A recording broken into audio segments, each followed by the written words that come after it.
Solo para acabar la historia con la que empecé, les estaba yendo a contar de Diógenes el filósofo y la cuestión es que, bueno, está ahí Platón tratando de definir eh, en qué es el conjunto de propiedades que caracterizarían a un ser humano. Entonces, Platón decía, Platón es, puches en grandes letras, Platón, ¿no? Porque, como les decía, la cultura occidental está cimentada en los filósofos griegos y se dice que mucho del pensamiento posterior y filosófico son como pies de páginas de lo que ya pensaron Aristóteles y Platón.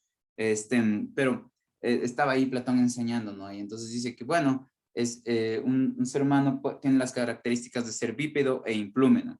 Entonces coge Diógenes, que vivía en una tinaja, que era como un vagabundo, trae una gallina que es bípeda, pero pelada, y se le burla a Platón y le dice, miren, aquí está una persona, ¿no? Y entonces Platón, como es un arrecho, simplemente dijo, bueno, esto nos prueba que en efecto hay que ampliar el concepto por ejemplo, ya incluyó otra característica, no solamente bípedo, implume, sino, por ejemplo, que no nazca de huevos, ¿sí? Y este mismo filósofo Diógenes, eh, era bien particular y conocido ya. Entonces, Alejandro Magno, quien, no sé, a los 32 años ya era dueño de uno de los imperios más grandes del mundo, que fue discípulo directo de Aristóteles, le va a ver a Diógenes como para decirle, oye, es que te admiro, ¿qué puedo hacer por ti? ¿No? Se le para y Diógenes estaba así en el piso, ¿no? Y entonces Diógenes solo le dijo como, sí, quítate que me estás tapando el sol. Entonces, para muchos, digamos que tenemos una postura política como la anarquía, donde entendida como, digamos, lo mencionaba Malatesta, como ni dominar, ni ser dominado, es decir, no tener esa intención. Para nosotros, para muchos de nosotros, Diógenes es de los primeros anarquistas. Y nada, solo les estaba contando una pequeña historia antes de que venga más gente y podamos tener nuestro repaso ya. Entonces, miren, primero que nada, yo les voy a tomar tres problemas. Dos de esos problemas van a ser como los que resuelvo aquí y además voy a hacer preguntas conceptuales. Mm, John hace un momento me dijo que si puedo explicar un poco más del movimiento parabólico y sí, en efecto, vamos a hacer un ejercicio de movimiento parabólico también. Entonces, digamos, el primer problema tiene que ver con lo siguiente. Ah, Hay un programa que yo uso con mis alumnos de Matemáticas 4 que se llama Octave, donde ustedes pueden hacer un montoncísimo de cosas, que es como de los paquetes poderosos, pero la versión gratis, ya la otra, digamos, la que cuesta, se llama MATLAB. Y, y también en estadística usan bastante el R. Imagino que para arquitectura tendrán sus programas específicos, pero hay como hacer muchas cosas en el Octave, muchísimas. Entonces, digamos, voy a aprovechar para mostrarles una en particular. Están ahorita viendo, como notarán, una figura, y si no están viendo esa figura, pues ahí es cuando me dicen, oye, no vemos una figura. Son tres vectores en el espacio. Entonces les pregunto, ¿están viendo esos tres vectores en el espacio? ¿O sí? ¿No? Ya, entonces, explíquenme cómo sigo la clase si no sé si es que ustedes están viendo el vector los vectores en el espacio. Sí se ve. John, casi te oigo. A ver, ¿qué me dijiste? No te escuché bien. ¿Qué? Que sí se ve. Bien, bien, gracias. Entonces, miren, ya, un problema que van a tener va a ser como este, ¿ya? Ustedes van a tener tres vectores en el espacio, como pueden ver aquí. Esto generé en 2 minutos, digamos, menos, ¿ya? Solo tuve que ingresar unas coordenadas en el Octave, ¿ya? Entonces, para su proyecto, si quieren, les puedo mostrar este tipo de cuestiones o cómo de manera automática generar transformaciones de coordenadas, etcétera. Pero por lo pronto, miren, ¿qué es lo que voy a hacer? Les voy a dar este vector, por ejemplo, en coordenadas esféricas, por ejemplo, ¿ya? Este vector también en coordenadas esféricas y les voy a preguntar las coordenadas de este vector, ¿sí? Y ya, eso. Entonces, miren, ¿cómo podrían, con el conocimiento de las coordenadas de este vector y el conocimiento de las coordenadas de este vector, obtener este otro vector?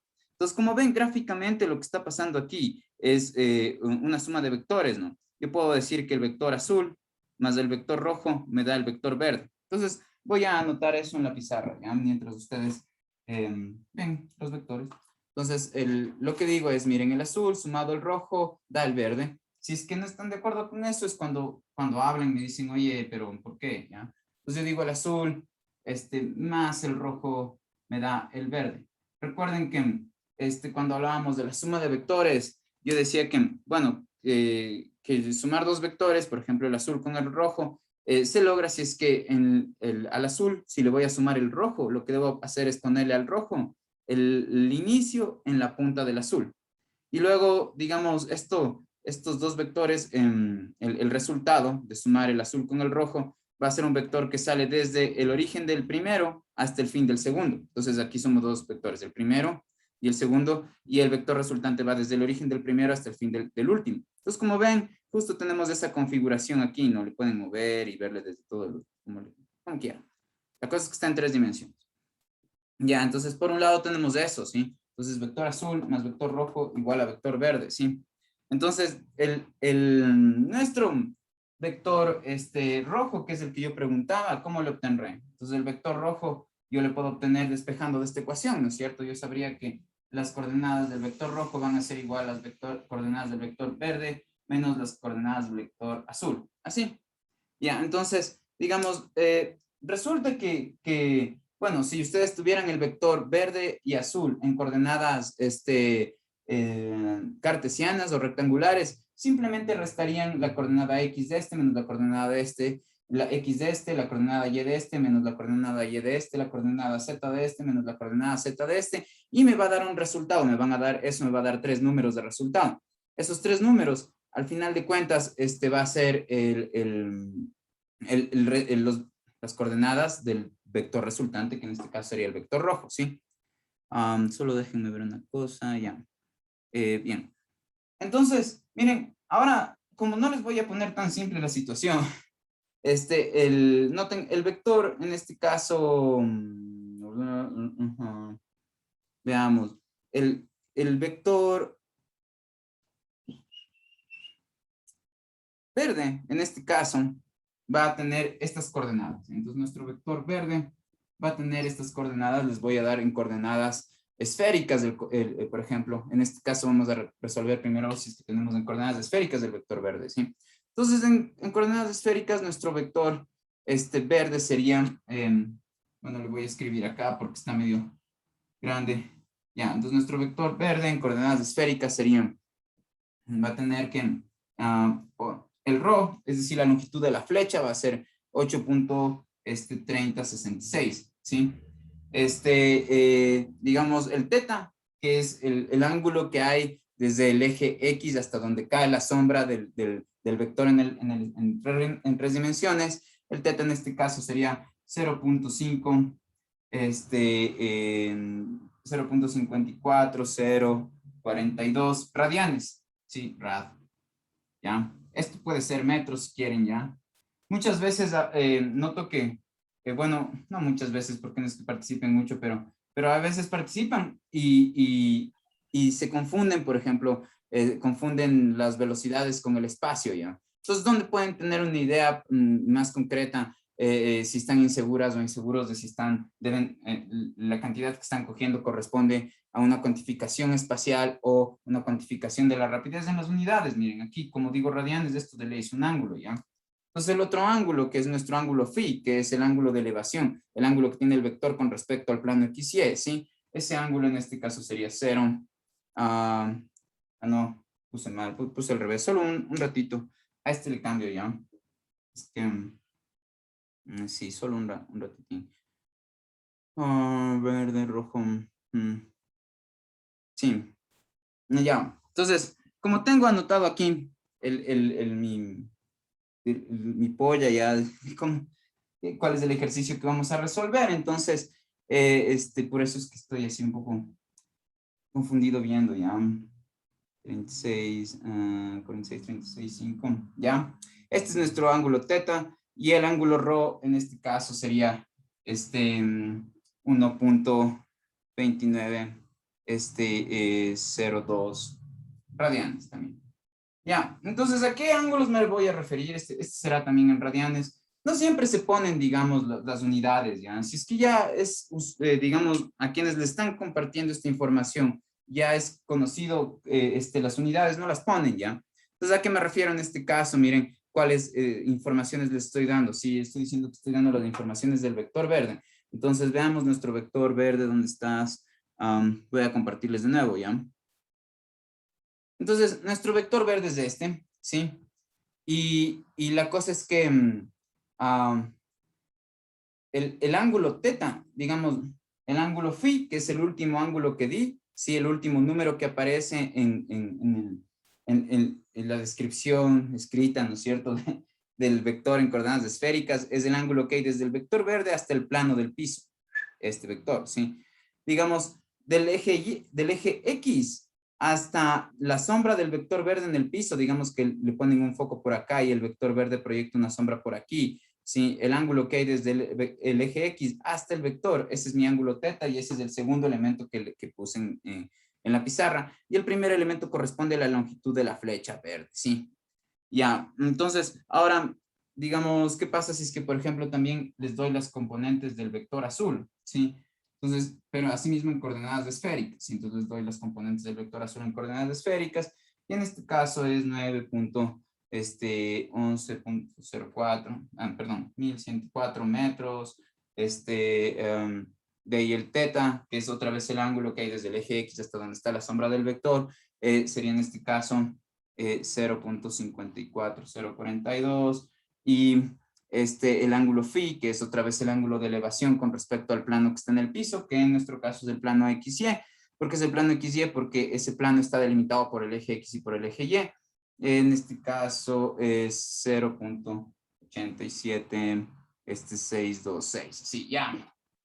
Todo este es radianes también, este también es radianes, ¿sí? Entonces, ¿qué sería un error? Sería un error que para ustedes realizar esta resta, simplemente a esto le quiten esto, a esto le quiten esto, a esto le quiten esto. ¿Por qué? Porque la resta entre vectores está definida para cuando sus vectores están ya puestas en coordenadas rectangulares, o más bien así la vimos, ¿no es cierto? Nosotros aprendimos de esa forma, cuando están en coordenadas rectangulares, la resta, ¿no es cierto? Entonces, ¿qué es lo primero que tengo que hacer para poder encontrar las coordenadas X, Y y Z de mi vector R? Lo que debería hacer es a mi vector V y a mi vector A transformarles a coordenadas rectangulares, ¿no es cierto? Y después simplemente haría la resta, ¿ya? Entonces, hasta ahí, ¿están de acuerdo? ¿Todo bien? ¿Sigo? Siga nomás, por favor. Bien, Paola, gracias. Entonces, ya sabemos que mi vector rojo es verde menos azul, ¿no es cierto? Ajá, y ahora, ¿qué tenemos que usar aquí? Las relaciones de transformación.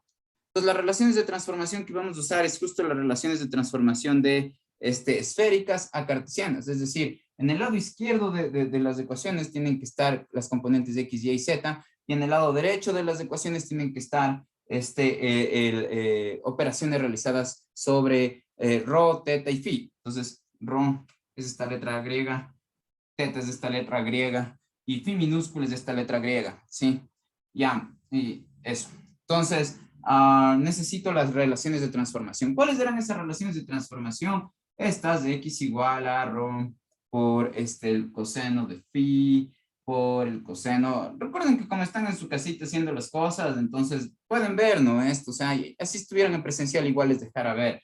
Y a mí lo que me interesa es que más que entiendan el contenido es que su pensamiento note la parte abstracta de las matemáticas. No siempre es inmediato, fácil trabajar con la parte abstracta del significado en general de la realidad, ¿ya? Entonces, este es un entrenamiento para que se vaya moldeando su cognición en ese sentido, ¿sí? En general, las mates que van a ver les van a entrenar para eso, ¿ya? Entonces, simplemente deberían usar esto y meter los valores de rho, phi y teta en estas máquinas matemáticas en el lado derecho y sacar los valores de X, Y y Z. Entonces, aquí es donde me van a ayudar, por favor, ¿ya? Necesito que encuentren con estas fórmulas la componente X, Y y Z del vector P, y asimismo con estas fórmulas la componente X, Y y Z del vector A, ¿ya? Entonces, mientras están ahí buscando para acolitar, ¿no?, y participar en la clase, solo quiero mostrarles una cosa y hay que tengan cuidado de lo siguiente. Tienen que recordar cómo nosotros despejamos estas relaciones de transformación o esas fórmulas las últimas que escribí. ¿Por qué? Porque digamos, en algunos libros, tomemos simplemente el vector B, ¿ya? Perdón, el vector verde, ¿sí? Entonces, como ven, el vector verde está en 3 dimensiones como el resto de vectores, ¿sí? Y digamos, el teta, como les mencioné, corresponde a que si yo pongo aquí un foco, el vector verde va a generar una sombra en el piso, ¿sí? Y el ángulo que hay desde el eje X hasta la sombra que genera el vector verde en el piso, ese ángulo es el ángulo teta. Ya, está ahí todo bien. En general, suele pasar así que la información les suelen dar, si les dan coordenadas esféricas, que el teta siempre es el ángulo que hay desde el eje X positivo hasta la sombra del vector en el piso, ¿sí? Pero en algunos textos o en algunos, digamos, cuando se trabaja con estos problemas, muchas veces en vez de darles el ángulo phi, donde el ángulo phi, miren, es el ángulo que va desde el piso, la abertura que hay desde digamos, la sombra del verde, del vector verde en el piso, hasta el vector verde, ese ángulo, ¿sí? Ese es un ángulo que yo les digo de elevación y ese es nuestro phi. ¿Por qué? ¿Por qué de elevación? Porque es como que la sombra del vector verde que estaría aquí en el piso que tenemos que imaginarnos ahorita, como que se elevó para llegar a ser el vector verde, ¿sí?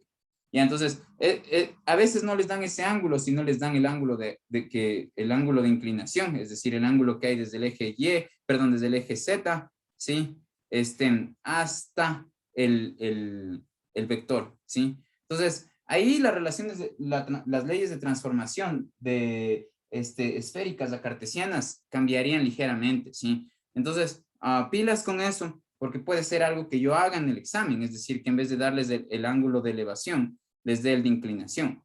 Pero fíjense que aquí hay un truco, ¿no? Es decir, lo que me refiero es a lo siguiente, ¿no? Como que, tipo ustedes tienen acá un vector así, y yo les digo que la sombra sería esto que está aquí punteado, ¿no? Y el vector, el ángulo phi, con el que nosotros trabajamos y obtuvimos estas reglas de transformación de esféricas a cartesianas, corresponde a este ángulo. Pero a veces no les dan ese ángulo, les dan el ángulo de acá, ¿sí? Ya, ahora, no hay ningún aquí misterio, o sea, cómo trabajar. Entonces, pónganse que les dan este ángulo. No se hagan lío, pueden deducir cuál es este ángulo de acá, ¿no es cierto? ¿Por qué? Porque, digamos, entre esta línea, que es del eje Z, y esta sombra, digamos, hay 90 grados. Entonces, es como que si yo les arranco así, formarían esto, ¿no? Este sería el eje Z y este sería la sombra, ¿no? Solo que están como que así. ¿Ya? Entonces, les arranqué y están acá. Entonces, aquí está mi vector, ¿no? Así como que aquí. Sí, aquí estaría mi vector, así. ¿Sí? Entonces, miren, el ángulo de elevación sería este de aquí. Y yo les digo, ¿qué tal si les dan este ángulo de acá? Entonces, no se hagan lío, hayan este de aquí. ¿Cómo? Al 90 grados, que es el ángulo que hay de aquí a acá, le quitan esta abertura. Sí, entonces 90 grados menos esta abertura, lo que les queda es la abertura que se muestra, ¿no? Digamos, si le quitan esta, lo que queda es esta de aquí, que es justo el ángulo de elevación. Entonces, pilas para que hagan eso, ¿ya? Si es que, por ejemplo, se me ocurre hacer eso en el examen y ponerles, en vez de el ángulo de elevación, les doy el de inclinación. Ya, entonces, por lo pronto, lo único que les pido es que para encontrar las coordenadas de X, Y Z de B, pongan en vez de ρ en estas fórmulas, pongan este número. En vez de phi en estas fórmulas, pongan este número. Y en vez de teta en estas fórmulas, pongan este número. Entonces, ya alguien ya sabe por si acaso cuánto es la coordenada X de B.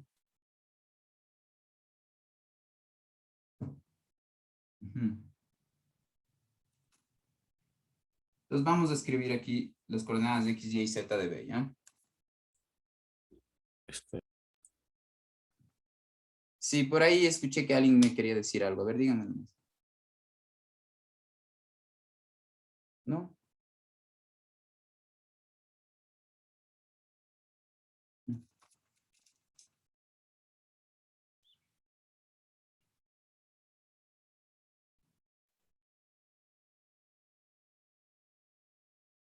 Ah.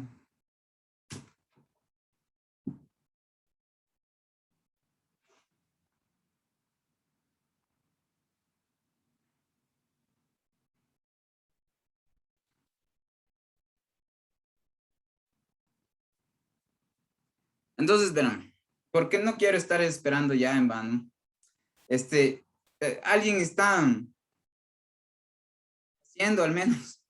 A ver, parece que Eduardo al menos está haciendo bien, Eduardo. A mí me salió 8. 8.30, pero no sé si estará bien. Ya, pero Sí, salió eso. ¿qué es eso? 8.30. La componente X de B. Sí,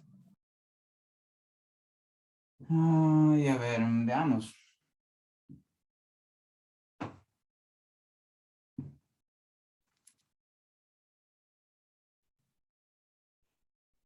Pero solo de rock, creo. A ver, voy a coger la calculadora y hacer yo también. Pero esto de multiplicar en la calculadora, o sea, me niego a creer que no pueden hacer, ¿ya? Como estamos en radianes, tienen que pilas usar en radianes todo, ¿no? Entonces, si usamos la fórmula, miren, la componente X es poner 8 el valor de ρ, que es 8.3066, ¿sí? Y multiplicarle por qué, y por el coseno de phi. Entonces voy a poner por el coseno de phi, pero phi es 1.29, 02, ¿sí? Y luego voy a multiplicar por el coseno de teta. Entonces, el coseno de teta sería en este caso 0.46, 365. Cierro. Ya, y esa es la respuesta. Entonces, la componente X, tal vez le salía 8 o cualquier otra cosa porque tal vez están usando grados y otra vez, miren, tienen que fijarse que lo que estamos trabajando es en radianes. Ya, entonces, la componente X es 2, ¿sí? Voy a aproximar hasta el primer decimal nomás. Entonces, como es 2.0, entonces voy a tener 2, ¿ya? Ya, 2. Luego, mi componente Y, ¿cómo le saco? Según su fórmula, ¿sí? Según la fórmula que ustedes ven acá, tengo que multiplicar ρ por el coseno de phi y luego por el seno de teta, ¿ya? Entonces, voy a hacer eso. Entonces, a ver, otra vez, y aquí el RO, ya sabemos que es 8.3066, entonces pongo 8. Entonces 8.3066, ya. A esto tengo que multiplicarle por el coseno de phi. Por el coseno de phi, pero phi es el tercer elemento de mi vector, que en este caso era 1.2902, ¿sí? Ya, y después tengo que multiplicar ahora por el seno. ¿Por el seno de qué? De teta. Y el seno de teta en este caso sería el seno de 0.46, 365. Ya, y sale 1. Otra vez sale 1.0 cosas, ¿no es cierto? Más decimales, pero solamente voy a tomar el primer decimal, pero el primer decimal en este caso es 0, entonces ya, 1. Y finalmente, voy a calcular la componente Z, sí, de mi vector B en coordenadas rectangulares a través de este producto. Entonces, voy a multiplicar ρ por el seno de phi. Entonces, les comparto mi calculadora. Ya, el ρ, como he venido poniendo, es 8.3066. Ajá. Y le voy a multiplicar por simplemente el seno de phi. Y phi en este caso sé que es 1.2902. 1.2902, ya, así.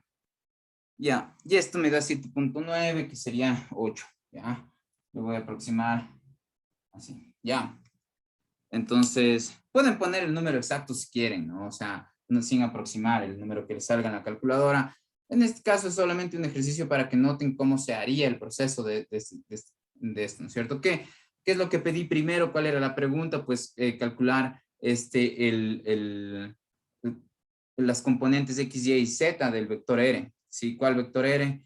Entonces, inicialmente les mostré un dibujo donde había un vector rojo, uno azul y uno verde. Entonces, el vector rojo es de mi vector R. Yo quiero saber las componentes X, Y y Z. ¿Sí? Ya, entonces ya conozco mi vector verde es las componentes de X, Y y Z. Ahora, veamos cómo son las componentes de X, Y y Z de mi vector azul. ¿Sí? Entonces, haciendo lo mismo, Tampoco es que me voy a demorar un montoncísimo, como ven, no nos demoramos mucho a pesar de que espere un buen rato hasta que ustedes puedan decirme cuánto era. Pilas que tiene que su calculadora estar en las unidades que estamos usando. Entonces, como les mostré, estaba trabajando en radianes. Como aquí está en más negrito la parte de rad que la de deg. Entonces, eso significa que estoy usando radianes, ¿sí? Ya, para calcular la componente X de mi vector azul, lo que debo hacer es usar la misma fórmula que usé antes. ¿Cuál? Miren, rho por coseno de phi por coseno de teta. Pero otra vez recuerden, yo estoy usando estas fórmulas porque el ángulo que les estoy dando, el phi, corresponde justo al de elevación. Entonces, como yo sí cuento con ese dato, pues lo pongo acá, ¿ya? Entonces, cuento con el dato phi, con el ángulo teta, que es este de acá, y con la longitud de la flecha, que es a lo que le llamamos rho, ¿sí? Ya, ahora, lo único que hay que hacer es esta multiplicación, ¿no? Entonces, veamos cómo nos sale. Para el vector azul, mi rho es 9.1104, entonces voy a poner eso, 9.1104, ya esto lo multiplico por el coseno de phi, entonces el coseno de phi en este caso sería coseno de 0.87, 626, ¿ya? Y luego a esto, perdón. Ya igual a esto hay que multiplicarle por el coseno de mi teta, donde mi ángulo teta es 0.54, 0.42. Ya, entonces como ven me sale 5. No, Perdón, sí, dime nomás, ¿no? Ya, 5. sí, justo sale 5, bien. Entonces, 5. Ya, luego, hago solo eso, no meto los valores en la calculadora, ya no hay, pucha, hay ninguna magia, ¿sí? Entonces, multiplico rho, es decir, esto por el coseno de esto por el seno de esto. Eso es lo que voy a hacer, ¿sí? Entonces, otra vez les muestro en la calculadora y nuestro rho es, como puse antes, 9.1104. Ya esto lo multiplico por el coseno de nuestro phi, pero nuestro phi es 0.87, 626, ¿ya? Y luego a todo esto tengo que multiplicarlo por el seno, ¿no es cierto? Por el seno de qué? De nuestro teta, pero nuestro teta es, en este caso, 0.54, 0.42, 0.42, así. Ya, y nos sale 3, ¿sí? Entonces tengo aquí 3. ¿Qué más? Ya, y finalmente lo que voy a calcular es mi componente z del vector A, ¿sí? Ya, entonces, ¿cómo se calculan las componentes z de los vectores? Se multiplica el rho, en este caso esto, ¿por qué? Por el seno del phi, ¿sí? Esto otra vez no tienen que aprenderse de memoria, simplemente les estoy mostrando cómo se efectivizaría este proceso. La parte difícil de este ya la aprendimos, digamos, si es que en efecto aprendieron cuando les mostré la primera vez. Cómo se deducían estas fórmulas, de dónde se obtenían. Entonces, en este caso tengo que multiplicar 9.1104 por el seno, ¿no es cierto?, de phi. Y phi en este caso es 0.27626. ¿Sí? Ya, y esto nos da 7. ¿Sí? Sí, 7. Ya, ahora miren, aquí es donde, ¿por qué hicimos esto? Otra vez porque inicialmente el problema era el siguiente. Ustedes tenían esta configuración de vectores en 3 dimensiones y yo les preguntaba las coordenadas rectangulares del vector rojo, cuáles las que expresen el vector rojo en coordenadas rectangulares.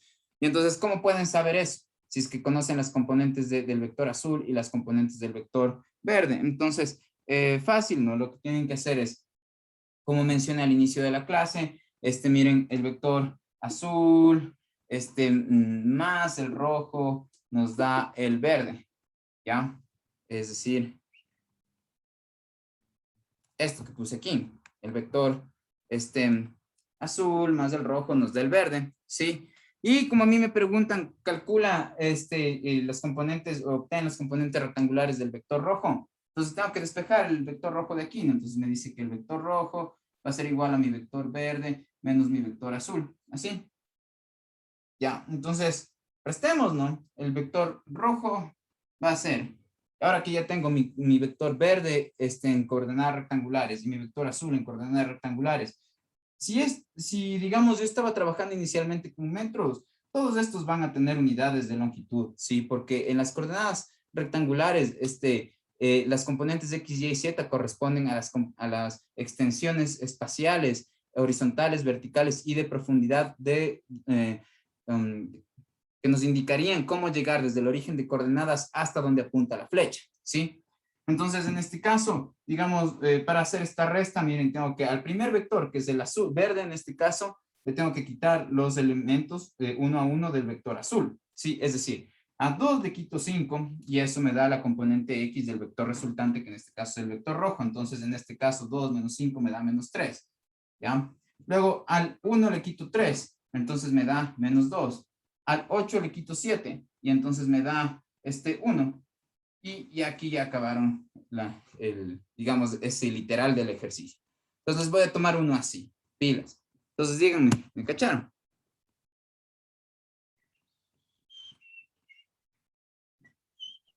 Sí, Bien. Entonces, ahora digamos que les voy a tomar otro literal más, ¿sí? Dentro de ese mismo ejercicio. Y lo que les pediría yo es, por ejemplo, a ver, les voy a mostrar la figura. Les voy a pedir, por ejemplo, este ángulo de aquí. O sea, ahora imagínense que en efecto están haciendo, sí me imagino que conocen el brutalismo, ¿no? O sea, las personas que, por ejemplo, viven en Quito, han paseado por Quito alguna vez, cacharán el edificio del CIESPAL o el edificio del Teatro Politécnico, que son como unas piedras grandotas, ¿no? Así con formas geométricas explícitas, ¿ya? Entonces, digamos que están ahí buscando como que tienen una columna dispuesta de esta forma, otra, bueno, no sé si una columna ya, pero sí, tienen así sí puede ser como una columna, ya, así, acá otra, o están, no sé, haciendo justo con bambú, en la Amazonía, algo ya, y entonces, por ejemplo, esto va a ser una visera, ¿sí cachan? Ya, y aquí va a estar adentro cosas, ¿no? Aquí, digamos, es una parte de la visera, ¿sí? Entonces, ustedes quieren calcular, o sea, quieren cachar cómo extender esto, ¿no? O por ejemplo, conocer estos ángulos, el ángulo que hay aquí entre el vector rojo y el vector azul. ¿Por qué les van a servir esas cosas? Porque, digamos, aquí van a haber algunas fuerzas que tienen que equilibrarse, ¿sí? Para que esto no se rompa y se caiga ya. Entonces, esas fuerzas van a generar unos torques. En pocas, digamos, va a haber ahí una tendencia a hacer girar estos objetos con respecto a ciertos ejes, ¿sí? ¿Y quién va a tener esa tendencia a hacer girar estos objetos cuando estos objetos son, digamos, guadúas, por ejemplo? Sí, la tendencia va a ser a girar estos objetos va a ser debido a la fuerza de gravedad. La fuerza de gravedad es la que va a tratar de jalar el palo de arriba, pero como va a estar aquí, digamos, soldado o amarrado o de alguna forma unido al palo azul, digamos, entonces esto va a tender a girar, ¿ya? Entonces, justo la materia de estática se trata de cómo pueden hacer que a pesar de que esté expuesto a fuerzas como terremotitos o vainas o la misma gravedad, sus estructuras no se caigan ya. Entonces, para esas cosas, para hacer esos cálculos de ley van a necesitar saber los ángulos. Entonces, ¿cómo rayos van a saber el ángulo entre el vector rojo y el vector azul? ¿Qué creen? ¿Cómo podrían saber? Supónganse que les pido ya el ángulo entre el vector rojo y el vector azul. ¿Cómo harían ahí? ¿En qué se ayudarían? Miren, ahora ya conocemos las componentes rectangulares del vector verde, azul y rojo, ¿no? Las tenemos ya listas para usar. Entonces, ¿qué pueden usar para saber el ángulo entre dos vectores? ¿Ideas?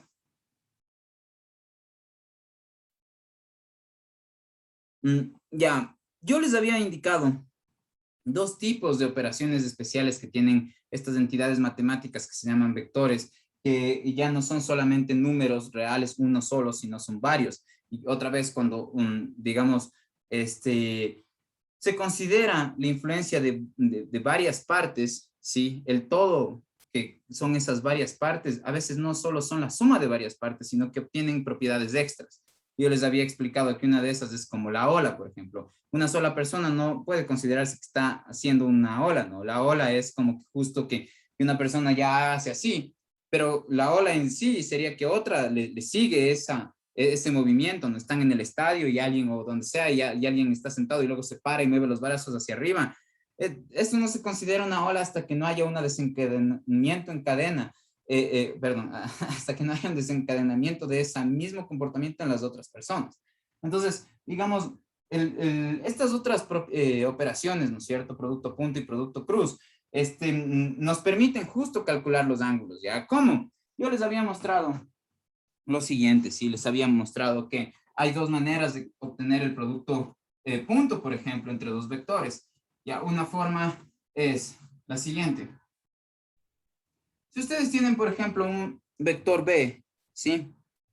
Y tienen un vector R y quieren hacer el producto punto entre el vector B y el vector R, este punto de aquí no es multiplicación, sino producto punto.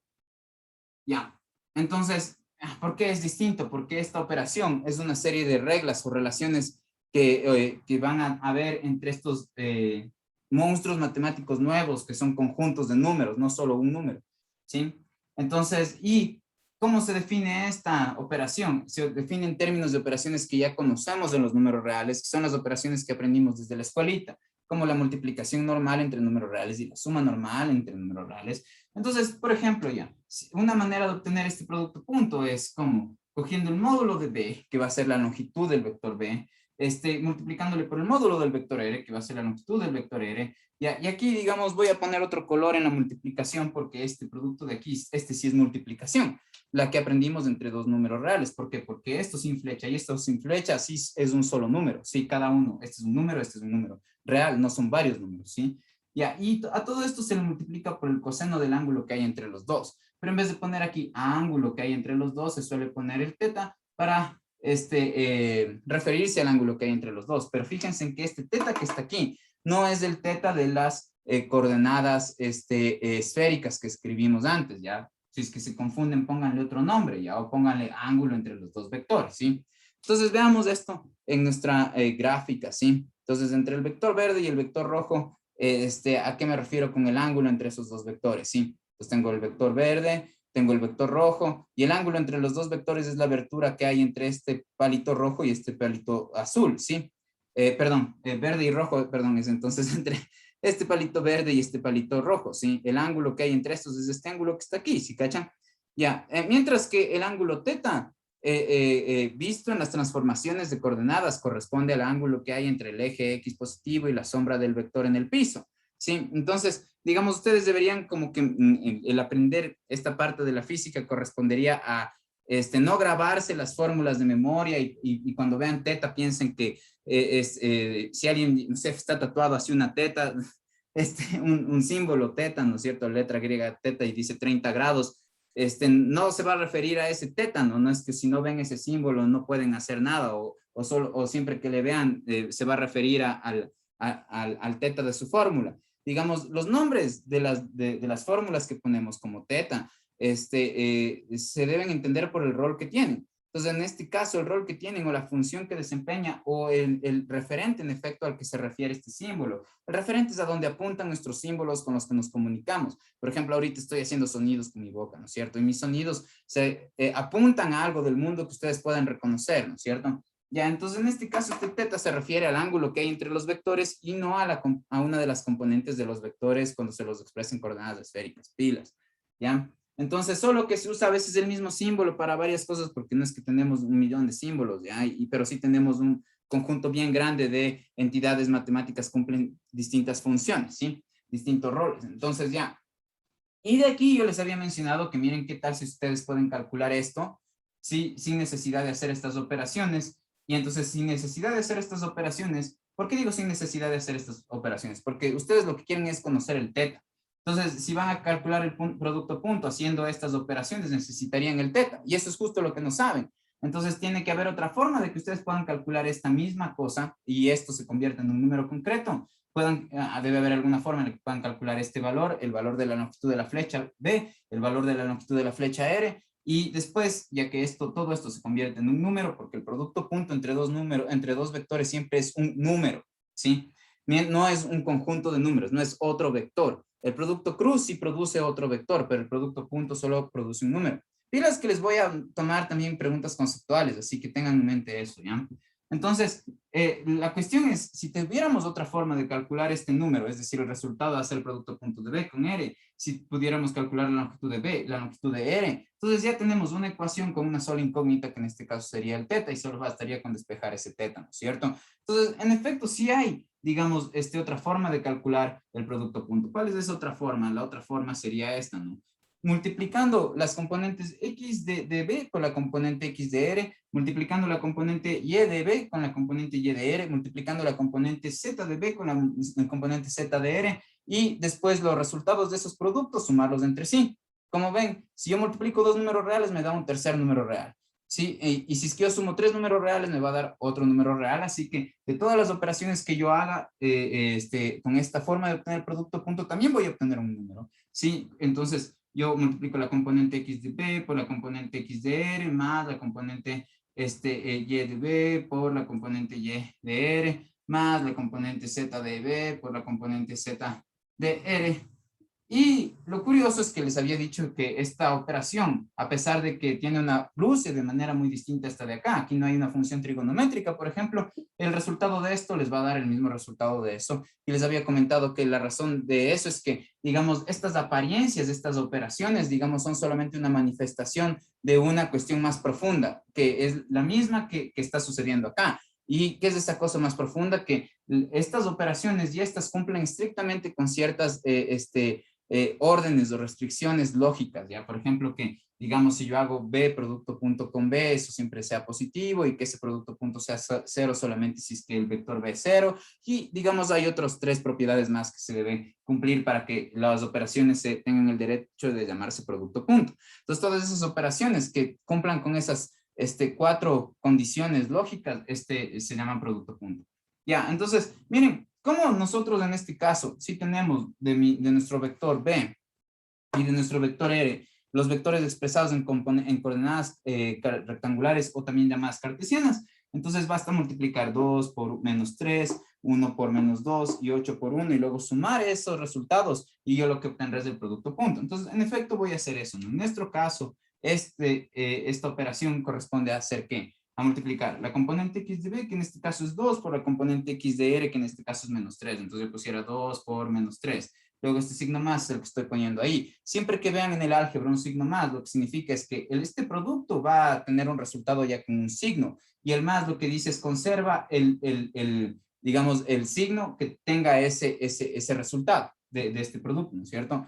Ya, si es que ven un menos, lo que dice es cambia de signo a lo que está al lado, ¿sí? Pero como está más, lo que yo debería hacer es conservar el signo de lo que está aquí, ¿ya?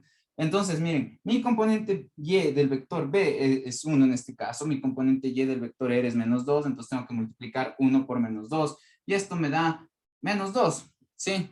Ya, ahora, aquí se efectivizaría lo que menciono. Si es que yo voy a quitar el paréntesis y el más que está aquí para dejar solito lo que está dentro del paréntesis, puedo hacerlo así sin más, sin cambiar el signo de lo de adentro, sino dejándole a todo lo que está dentro tal cual con todo y su signo, ¿no? Cuando ya vaya a quitar el más y el paréntesis. Eso voy a hacer en el siguiente paso.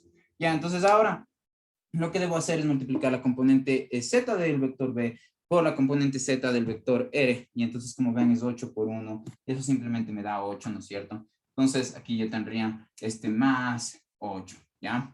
Entonces, como les menciono, 2 por menos 3 en este caso, yo sé que es menos 6, pondría aquí menos 6. Luego, lo que les digo es, miren, esto no se puede operar así, si es que están estos paréntesis estorbándome, ¿ya? Estrictamente hablando, digamos. Entonces, lo que voy a hacer es quitar el paréntesis, pero para quitar el paréntesis y el más, simplemente, no pero, sino que al quitar el paréntesis y el más, debo dejar lo que está dentro tal cual con su signo sin cambiarle. ¿Por qué? Eso se diferencia o en contraste a cuando nosotros tenemos algo entre paréntesis como menos antes. ¿Por qué? Porque ahí sí se quita el menos, se quita el paréntesis, pero con la condición de cambiar el signo de lo que está dentro. Como ese no fue el caso, se mantuvo el signo de lo que está dentro, y como ustedes ven, en este caso, este ángulo, perdón, esta operación me dio ¿cuánto? Me dio 0. ¿Sí? ¿Sí o qué? Sí, salió 0. Bien. Entonces, digamos, ¿qué aprendemos de esto? O sea, digamos, ahorita ustedes ya podrían decirme cuál es el ángulo entre los dos vectores. Fíjense que estoy diciendo que el producto punto entre B con R es 0. Entonces yo les había mostrado ya una propiedad, un principio, perdón, en este caso sería un teorema, ¿sí? ¿Qué nos decía este teorema? ¿Qué nos decía esta ley matemática? Nos decía que, sí, a ver, lucía de esta forma ya. Que un vector, sí, es perpendicular a otro vector, sí, sí, solo sí. Es decir que son perpendiculares es equivalente ¿a qué? A que el producto punto de estos vectores sea cero.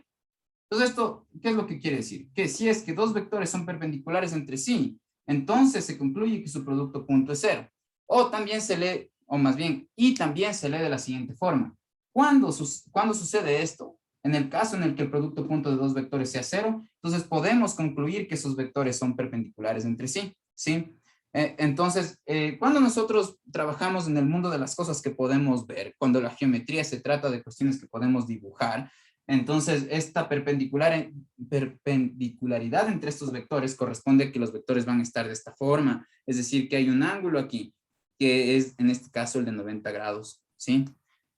Eso, entonces, ustedes ya con este resultado podrían simplemente ya haber dicho, bueno, sin tener que hacer nada más, podrían haber dicho, bueno, ya sabemos cuál es el ángulo que hay entre B y R, ya sabemos que es 90 grados, ¿sí? ¿Por qué? Porque me lo dice esta ley, ¿sí? Ya, entonces, miren, eso es fácil de verse si nosotros usamos esta fórmula ya. ¿Por qué se da esta ley? Porque miren, ¿qué pasa si el ángulo entre los vectores es 90 grados? El coseno de 90 grados es 1, ¿sí? Perdón, es 0. El coseno de 90 grados es 0. Entonces, el producto punto se anula, o en otras palabras, se hace 0 si es que el ángulo que hay entre los vectores es 90 grados. Es justo lo que estoy diciendo aquí.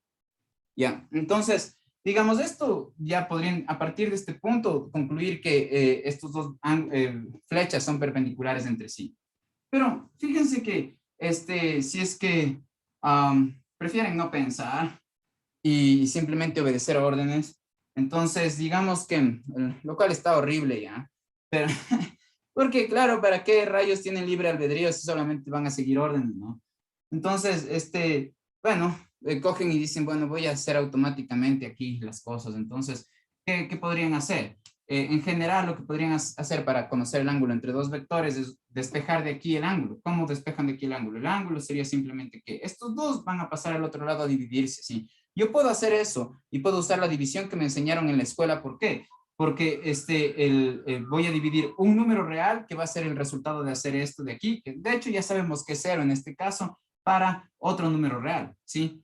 Entonces yo lo que debería hacer es, miren, si yo despejo el teta de aquí, nosotros vimos que nos queda de esta forma, ¿no? Como B punto, R sobre B por R.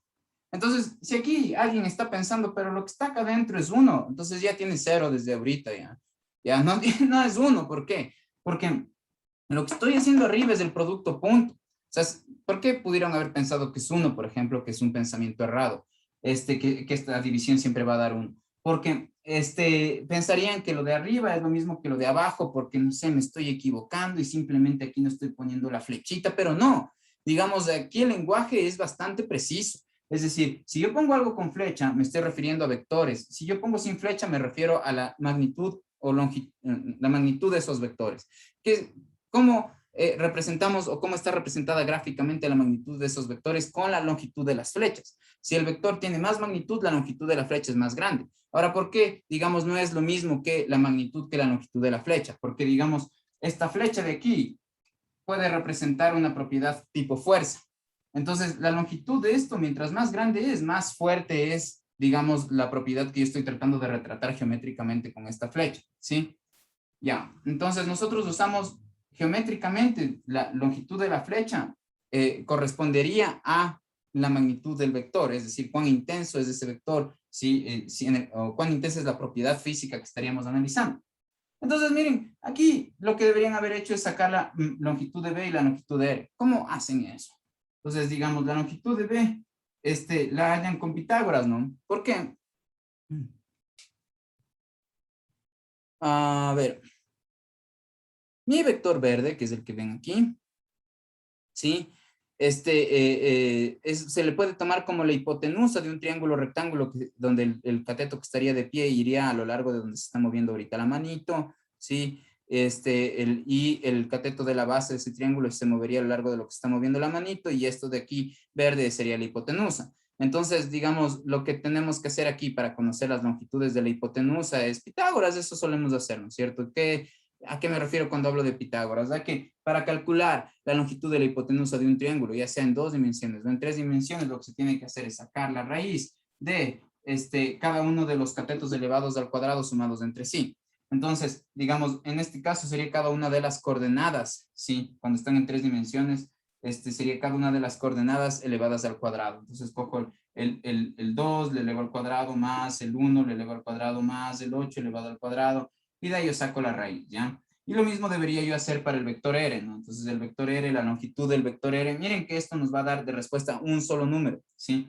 Ya, entonces, no varios números. Cuando me da varios números de respuesta, eso ya es un vector, ¿no? Cuando me da un número, en este caso va a ser aquello a lo que se llama como magnitud escalar, donde una magnitud escalar es un número, solo que es un número ya sea real o complejo, pero como no vamos a trabajar con números complejos, entonces ya podemos pensar que los escalares son simplemente números reales en nuestro caso. Ya, entonces aquí yo también para sacar la longitud de R debería hablar por componente X de R elevar al cuadrado, la componente Y de R elevar al cuadrado, la componente Z de R elevar al cuadrado, y sumar los resultados entre sí. Ya. Entonces, me vale nada ahorita calcular este valor y este valor. ¿Por qué? Porque ya sé que, digamos, primero que nada, ya sé que este me va a dar 90 grados, ¿sí? Pero ¿por qué, digamos, ahorita no me importa calcular en particular? Porque, digamos, yo ya sé que este numerador acabo de hacer me daba cero. Cualquier cosa dividida, si cero divido para cualquier cosa, me va a dar cero ya. Lo que es prohibido, lo que no pueden hacer nunca es tener el cero en el denominador. ¿Por qué? Porque esa operación no existe, ¿sí? Ya, eso no existe, no, en matemáticas no tendría sentido, y es como decir que mi codo está casado con mi zapato, ¿ya? Entonces, entonces la multiplicación de esto por esto va a ser un número real distinto de cero y de hecho positivo. ¿Por qué me doy cuenta de eso? Porque, digamos, esta suma nunca va a ser negativa y esta suma nunca va a ser negativa. ¿Por qué?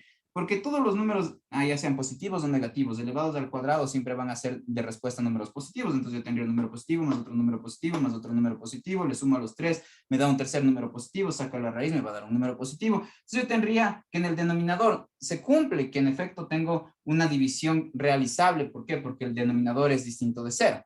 Entonces, ahora, cero dividido para cualquier número real, yo ya sé que esto es cero, entonces no necesitaba ni siquiera hacer esto, entonces yo ya sabía que esto es cero. Si ustedes cogen la calculadora y aprestan el coseno inverso de cero, esto les va a dar 90 grados, ¿sí? O en radianes les va a dar pi medios, ¿sí? Y ya, entonces así sabían el ángulo entre el vector verde y rojo. Y en efecto, miren, si ustedes toman el dibujo, mírenlo, el ángulo entre el vector verde y rojo es 90 grados, dice. Veamos si sí. Entonces, si podemos moverle hasta notar si están o no perpendiculares entre sí. No se nota muy bien eso, a ver. Ya tal vez ahí se nota mejor, ¿sí? Como que el ángulo entre el verde y el rojo son 90 grados. Bueno, entonces, les voy a tomar un ejercicio de ese estilo. Les voy a dar dos vectores en componentes, en coordenadas esféricas, por ejemplo, y les voy a pedir que calculen un tercer vector ahí, por medio de sumas o restas. Y además de eso, les voy a pedir como calculen el ángulo entre dos vectores. En este caso, puse un caso en el que el ángulo iba a ser fácil de calcular porque ya sabíamos el principio que les mostré hace un momento, que si dos vectores son perpendiculares entre sí, entonces el producto punto es cero, o que si el producto punto es cero, entonces los vectores son perpendiculares entre sí. ¿Por qué les hablo de perpendicular cuando les menciono que cuando la geometría es dibujable? Porque, digamos, para muchas personas, los matemáticos y los geómetras puros, las propiedades geométricas no necesariamente son cuestiones que se pueden dibujar, sino son propiedades lógicas, son propiedades lógicas, eso. Entonces, esta propiedad de la perpendicularidad la heredan incluso las funciones, ¿sí? Entonces, una función también puede ser, digamos, perpendicular, solo que ahí se le dice ortogonal a otra. Y Bueno, eso es materia de el álgebra lineal. Tal vez algún momento reciban eso también. Ya, el siguiente ejercicio que les voy a mostrar, ese tiene que ver con el movimiento parabólico y yo les voy a tomar tres problemas, dos de este estilo, uno de este estilo, otro del estilo que les voy a mostrar ahorita, ¿ya? Que va a incluir el movimiento parabólico. Y además de los tres problemas van a haber preguntas conceptuales, les he de poner unas 4 preguntas conceptuales. Sí, 4, máximo 5 preguntas conceptuales. Pilas, verán, por favor no copien ya. O sea, entiendo que puede ser tentador copiar, pero por favor no lo hagan. Ya, entonces imagínense que voy a poner aquí un escenario como de guerra, ¿ya? Pues aquí está un tanque o alguna vaina así, sí, ya. Y esto va a lanzar una bala o alguna cosa así que va a describir un movimiento parabólico, ¿sí? ¿Por qué va a describir esto un movimiento parabólico? Mostré en una de las clases o videos que están en el internet, miren nomás mi canal. O sea, demostré que en efecto la trayectoria es si nosotros ploteamos o extraemos la ley que va a relacionar las componentes Y de la posición del objeto mientras se mueve con las componentes X de la posición.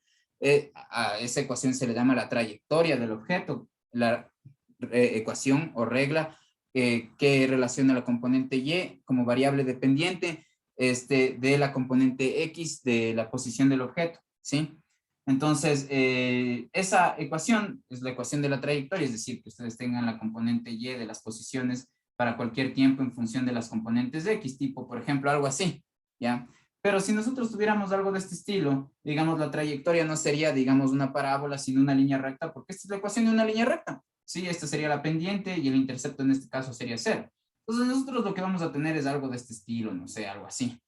Y cuando nosotros, digamos, sin sacáramos la relación entre las componentes Y de la trayectoria o de las posiciones que va ocupando en el tiempo este objeto con respecto a sus componentes X, lo que obtendríamos es una ecuación de este estilo, no esta, pero de este estilo, es decir, miren, donde la variable independiente está elevada al cuadrado directamente, hay veces que la variable independiente está sumado o restado un número y todo eso puesto en paréntesis y elevado al cuadrado, eso también corresponde a una gráfica parabólica, esto es una parábola. Ya, entonces en este caso lo que les voy a pedir es como que lo siguiente, ustedes van a tener, por ejemplo, el módulo o la rapidez con la que sale el objeto. Entonces digamos que en este caso el objeto sale con 20 metros sobre segundo de rapidez, ¿sí? Y por otro lado, supónganse que el ángulo o la dirección con la que sale disparado en este caso, digamos, son 50 grados. Ya, no, verán que no estoy poniendo radianes, grados, pilas con las unidades cuando trabajen ya en el examen. Ya saben cómo cambiar de unidades entre grados y radianes. Recuerden que 360 grados son 2 pi radianes. ¿Sí? Dedujimos estas relaciones en la clase anterior cuando empezamos a ver el movimiento circular, cuando les mostré la definición de radián. Ya, entonces miren, ahora lo que es este ángulo de 50 grados es el ángulo que hace, que tiene la bala, ¿sí? A lo que sale del disparada, ¿sí? Con respecto al eje X, entonces el ángulo es de aquí, 50 grados serían, aquí estarían los 50 grados, ¿no? O sea, así 50 grados, ¿sí? Y la dirección con la que sale disparada la bala siempre es tangente a la trayectoria. Entonces, otra vez, las rectas tangentes, supónganse que ustedes tienen una curva de este estilo, yo les digo, trace la tangente, ya. Eso sería una orden incompleta. ¿Por qué? Porque yo debo decir la tangente a qué punto. Si la tangente de esta curva, pero en qué punto. Digamos, esta curva está compuesta de varios puntos, de hecho, infinitos puntos.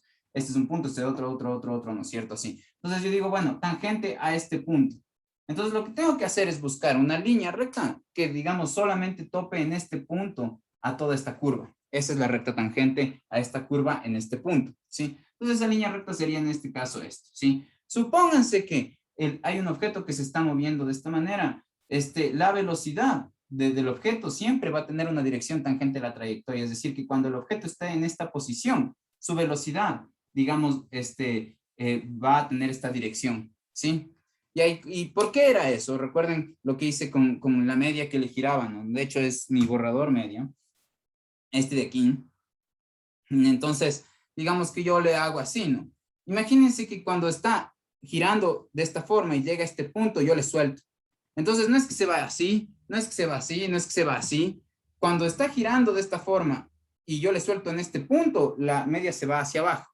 ¿Sí? Entonces, tipo, eso, ¿vieron?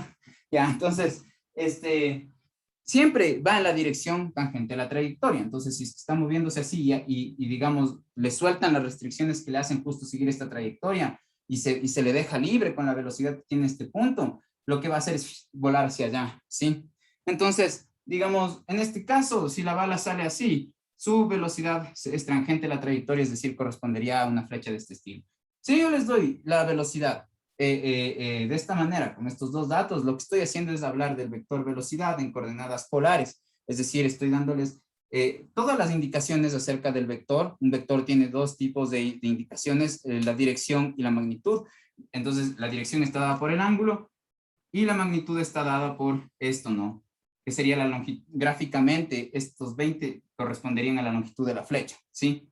Entonces, esta es la longitud de la flecha. Entonces, en el caso en el que la propiedad física que estamos analizando es la velocidad, esto es la rapidez, es decir, cuán rápido va, y esto es la dirección en la que se mueve al inicio, ¿sí? Entonces, esto es mi velocidad inicial, pero en coordenadas polares, ¿sí? Ya, ahora, lo que a mí me encantaría, digamos, es, pónganse que están atacando la ciudad desde aquí. Entonces, ustedes lo que dicen, bueno, es, les toca defender la ciudad porque ya desaparecimos todos el resto de habitantes y solo sobrevivió el grupo de física de arquitectura del ICAM, ¿ya? Entonces, ustedes tienen que mandar a algo y digamos que su objetivo es interceptar la bala, ¿ya? Con otra, cuando esté en el punto más alto, ¿sí? Entonces, su objetivo, el problema va a ser interceptar, o va a haber un problema parecido, lo que voy a pedir es interceptar el proyectil, ¿ya? Para que le choque, digamos, en el punto más alto, aquí es donde se tienen que encontrar, ¿ya? Entonces, mi pregunta va a ser, ¿con qué velocidad al menos tiene que salir la bala desde aquí, ¿ya? Y además, la otra pregunta sería, ¿a qué distancia del objeto que lanza la bala tengo que ponerle a este que le va a interceptar al proyectil? ¿Sí? Es decir, voy a preguntar cuánto será esto, ¿sí? Y la velocidad con la que tiene que salir la bala de aquí para, digamos, al menos toparle al proyectil, ¿ya? A este le voy a llamar bala, a este proyectil. Entonces, nuestra bala tiene que lograr interceptar el proyectil. ¿Y qué es lo que necesita? Necesita una velocidad que sea al menos suficiente para que la bala que va yendo totalmente hacia arriba logre alcanzar el punto más alto al que llega el proyectil. Sí, a eso me refiero con al menos. Tiene que poder llegar hasta este punto de alto para toparle, ¿sí? Entonces, yo necesito calcular cuál sería la velocidad óptima para que, digamos, al menos recorra esta distancia hacia arriba la bala de aquí. Eso sería mi objetivo. ¿Ya? Y también calcular esta distancia. ¿Ya? Entonces, ¿cómo haríamos eso? Entonces, yo les había mencionado que el movimiento parabólico es una mezcla de caída libre con un movimiento horizontal. Entonces, esta es la caída libre, ¿no?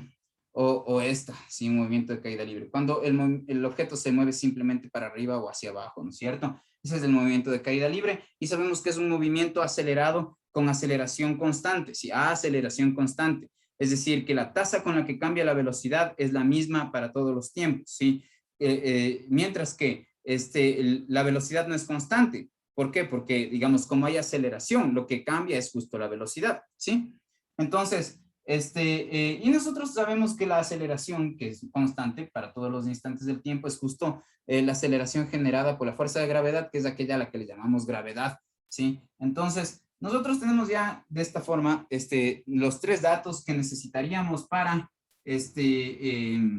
casi los tres datos que necesitaríamos para calcular, para usar nuestras fórmulas de movimiento acelerado y poder obtener una cuarta propiedad física. Recuerden, nosotros si usamos nuestras fórmulas de movimiento acelerado, necesitamos tres datos para obtener un cuarto dato, ¿sí? Entonces, en este caso, lo primero que me gustaría hacer es encontrar las componentes X y Y del vector velocidad inicial. Ya que el vector velocidad inicial estaba dado en polares, encontrar sus componentes de X y Y corresponde a reescribir el vector velocidad inicial en coordenadas rectangulares. Entonces, eso es lo que voy a hacer, ¿sí? ¿cómo saco la componente X del vector? Miren, esta flecha de aquí, gráficamente es el vector velocidad inicial, ¿sí? Este vector es el vector velocidad inicial. Entonces, su componente X gráficamente correspondería a una flecha que está completamente horizontal y su componente Y correspondería a una flecha que estaría completamente vertical, ¿sí? Y la longitud de esta flecha es la componente X, ¿sí? Y la longitud de esta flecha sería la componente Y. Y de hecho, justo si yo sumo la componente X más la componente Y, es la flecha horizontal más la flecha vertical, la flecha que me da de resultado es justo la flecha azul inclinada, ¿no? Entonces, ¿cómo hacemos esto? Yo sí les había mostrado, miren, el ángulo de aquí ya saben que es el ángulo de 50 grados, ¿no? Sí, que es el ángulo, eso, que hay entre el horizontal y esta línea recta. ¿Por qué digo eso? Porque miren, ustedes por un lado pueden decir, no, pero lo que está 50 grados es con respecto a la línea que está acá, no con respecto a esta línea que está aquí, ¿no? Pero resulta que cualquier línea paralela a esta va a generar el mismo ángulo de 50 grados si es que se lo toma en cuenta, si se toma en cuenta la abertura que formarán esas líneas paralelas con la misma línea inclinada. Es decir, aquí también hay 50 grados, aquí también hay 50 grados, 50, 50, ¿sí cachan? Entonces, geometría bien básica es esa. Entonces, me imagino que en este punto ya cachan eso. Entonces, si tienen este triángulo, fíjense, si yo les pido cuánto es la longitud de esto y saben la longitud de esto, ¿qué tienen que hacer? Usar nuestras relaciones trigonométricas que mostramos al inicio de la clase, ¿no es cierto?, del curso. Entonces, miren, ¿cuánto es la longitud de esto? La longitud de esto es la rapidez, que en este caso es 20. Sí, entonces, yo sé que la longitud de la hipotenusa en pocas es 20, ¿sí? Yo ya conozco este ángulo, entonces me gustaría calcular de este triángulo el cateto adyacente al ángulo de 50 grados, porque esa es la componente X de mi vector inicial velocidad. Entonces, en otras palabras, la componente X de mi vector, de mi vector velocidad inicial, yo sé que es igual a la longitud del vector, que en este caso es 20, o magnitud del vector, o en este caso la rapidez, miren que por el coseno de 50 grados. ¿Por qué? Porque, ¿qué pasa si yo aplico aquí en este triángulo el coseno de 50? Miren, esta es la velocidad en X, la longitud de este lado va a representar la componente Y del vector. Entonces, si ustedes tienen esta configuración, este triángulo, ¿qué pasa si sacan el coseno de 50? Entonces, cogen el coseno de 50 grados y esto va a ser igual aquí al cateto, digamos, adyacente dividido para la hipotenusa, ¿sí?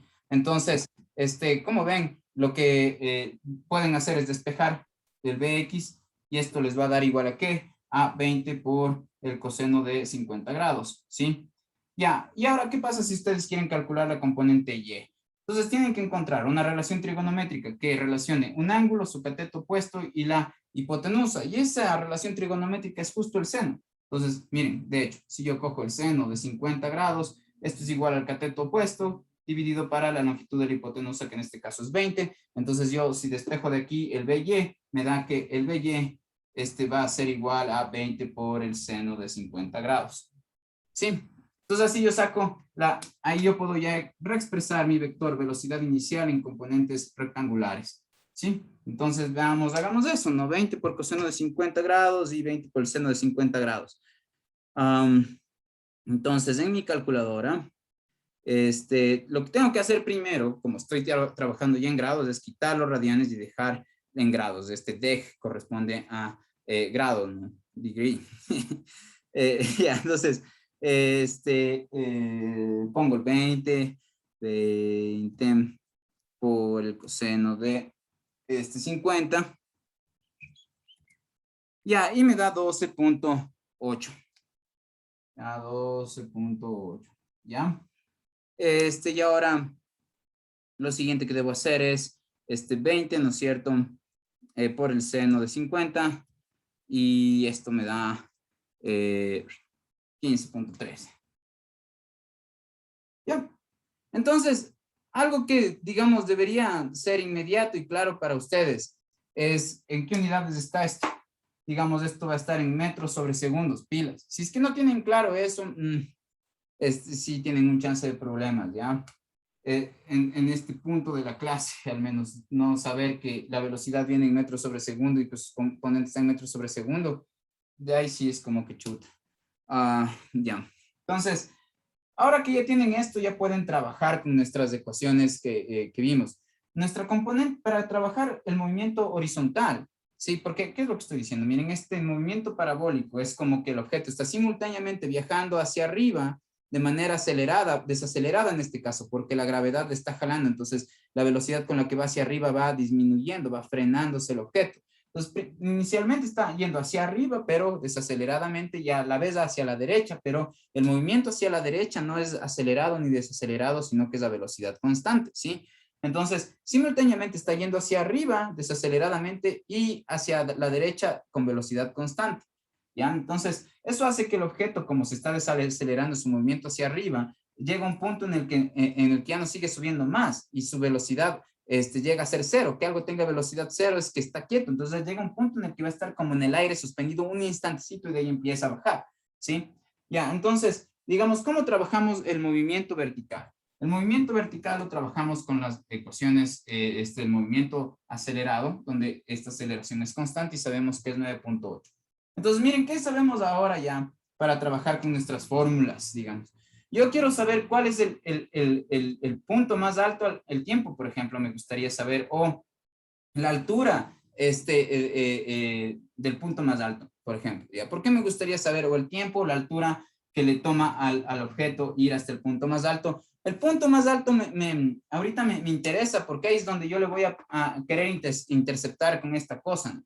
Además que el punto más alto me da un dato extra que no está necesariamente ni aquí ni acá, pero que está en nuestro conocimiento implícito del movimiento. Si implícito, sí cachan que es, ¿no? O sea que, digamos, está como que dentro de, ¿sí? No está explicitado, no está mostrado ya. Entonces, dentro de nuestro conocimiento de lo que estamos aquí mirando, no está dicho de manera, no se está mostrando, ¿sí? Necesariamente tan directamente, pero se sabe que está pasando eso ya. Está dentro del concepto de ir moviéndose parabólicamente. ¿Por qué? Porque ya sabemos que la velocidad en Y, es decir, la componente Y de la velocidad del objeto cuando esté aquí, va a ser cero, ¿sí?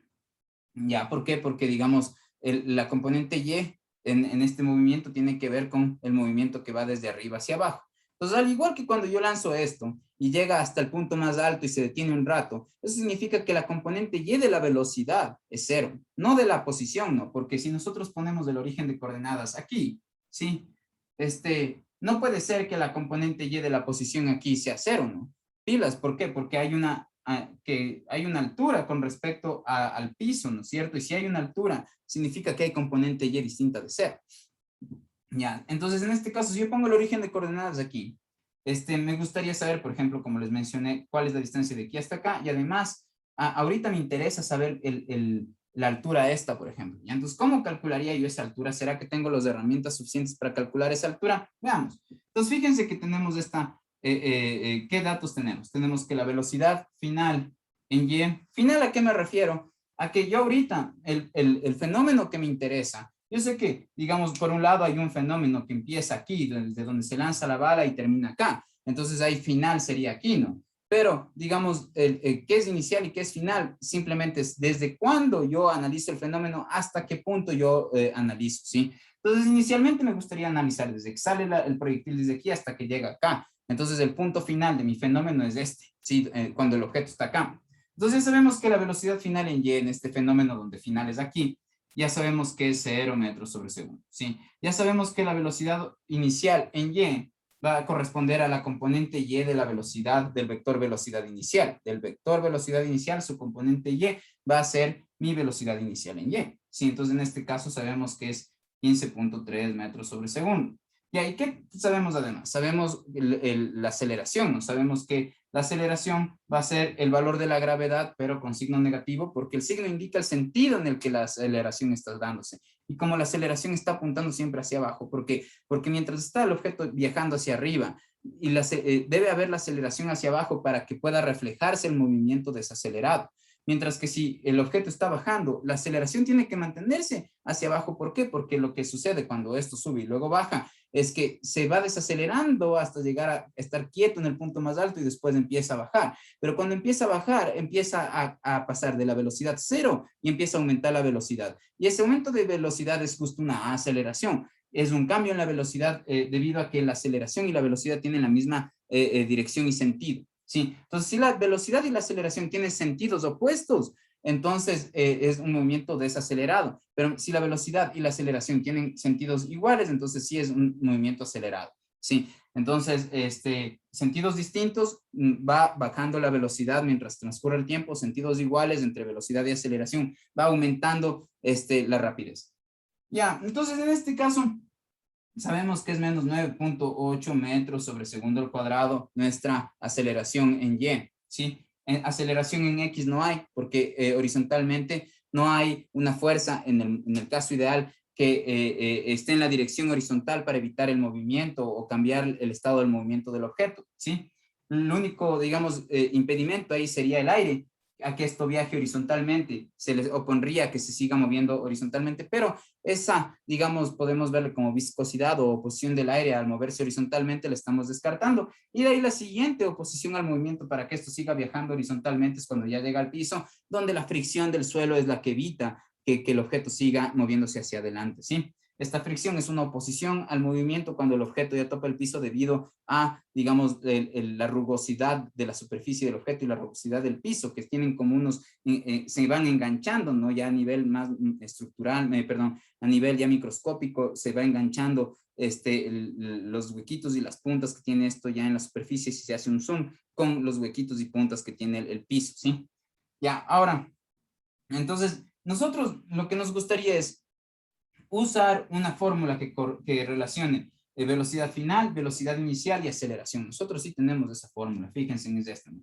Que la velocidad final en nuestro movimiento acelerado, en este caso la velocidad final en Y, porque estamos analizando la parte del movimiento parabólico, estamos analizando la parte del movimiento vertical, va a ser igual a la velocidad inicial en Y al cuadrado, sí, más 2 veces la aceleración aquí por el desplazamiento, donde el desplazamiento sería, digamos, la posición, la coordenada Y de la posición final, menos la coordenada Y de la posición inicial, así, ¿ya?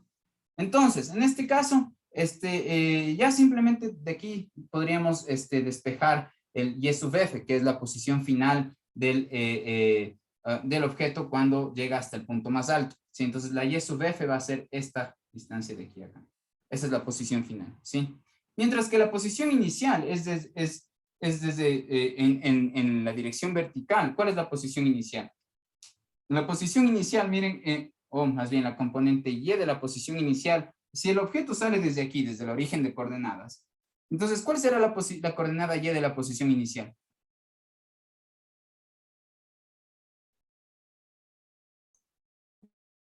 Cero. Bien, muchas gracias, exacto.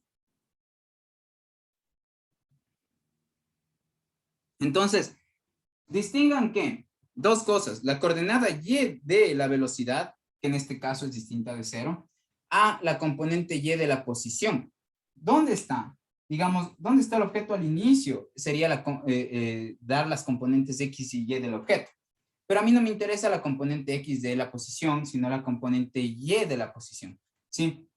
Y al inicio, digamos, si parte del origen de coordenadas no está ni arriba ni abajo del eje horizontal, eso quiere decir que su componente Y es 0, ¿sí? Al inicio del movimiento. Entonces, miren, ya aquí en la componente inicial de la posición yo ya puedo poner que es 0, ¿no es cierto? Aquí en la aceleración yo ya sé que es, miren, menos 9.8. Entonces, 2 por menos, perdón, más 2 menos 9.8. Es decir, yo tengo que hacer más 2 por menos 9.8, así, ¿no es cierto? Ya, aquí la velocidad inicial en Y yo sí sé cuánto es. Yo sí sé que es 15.3. Y esto tengo que elevar al cuadrado. Y la velocidad final yo ya sé que es 0. ¿Sí? Ya, entonces de aquí me tengo que despejar el Y sub F, ¿no es cierto? Entonces, ¿cómo haría eso? Le paso al otro lado y me queda así como menos 15.3 al cuadrado. Ya, aquí pilas, que yo no quiero elevar al cuadrado el menos, es decir, no estoy poniendo esto así, ¿sí? Yo no quiero menos 15.3 elevar al cuadrado. Yo lo que quiero elevar al cuadrado es el 15.3 y el rato que pasa al otro lado cambia de signo. Es decir, esto es lo que estoy diciendo, ¿sí? Este 15.3 al cuadrado es el que pasa al otro lado cambiado de signo. Si todo esto, miren, es más en el lado izquierdo, entonces está sumando, el rato que pasa al lado izquierdo pasa restando, ¿ya? Y esto va a ser igual a ¿qué? A el Y sub F, y este que está aquí multiplicando por el y sub f pasa al otro lado a dividir, entonces yo pondría aquí, miren, más 2 por menos 9.8, eso me da más por menos menos, sería 2 por 9.8 así, y eso sería ya la altura máxima a la que llega el proyectil, ¿no es cierto? Entonces, simplemente, en este caso, ¿cuánto nos da eso? Veamos en la calculadora. Entonces, miren, tengo que, primero, 15.3 elevado al cuadrado.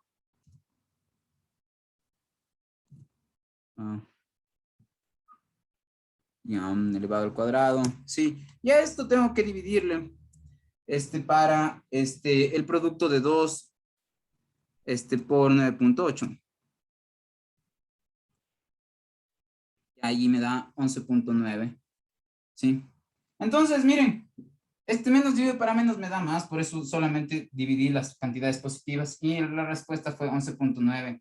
Si ponen 11.9 grados está mal, si ponen 11.9 metros sobre segundo está mal, si ponen 11.9 metros sobre segundo al cuadrado está mal, porque están hablando de posiciones y las unidades de las posiciones son unidades de longitud y en este caso esas unidades de longitud están dadas en metros.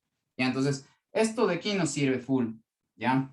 ¿Por qué? Porque es con esto que yo aspiraría que la bala que sale de aquí llegue al menos a esta altura, ¿sí?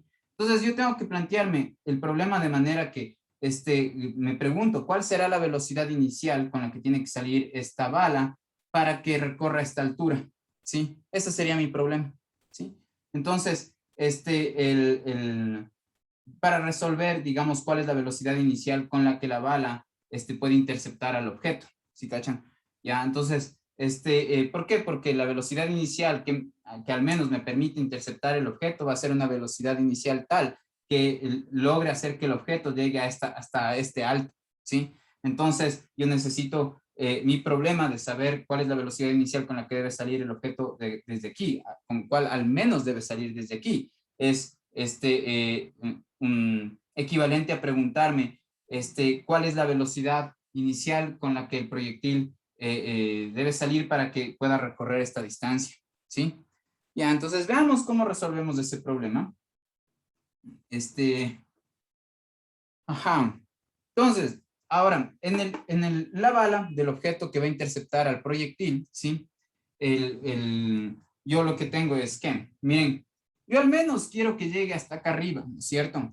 Y digamos, lo más, digamos, hay una velocidad, ¿sí? Con la que puede salir la bala desde aquí hasta acá, ¿sí? De manera que el objeto, el rato que llega hasta acá, cuando va subiendo, ¿sí?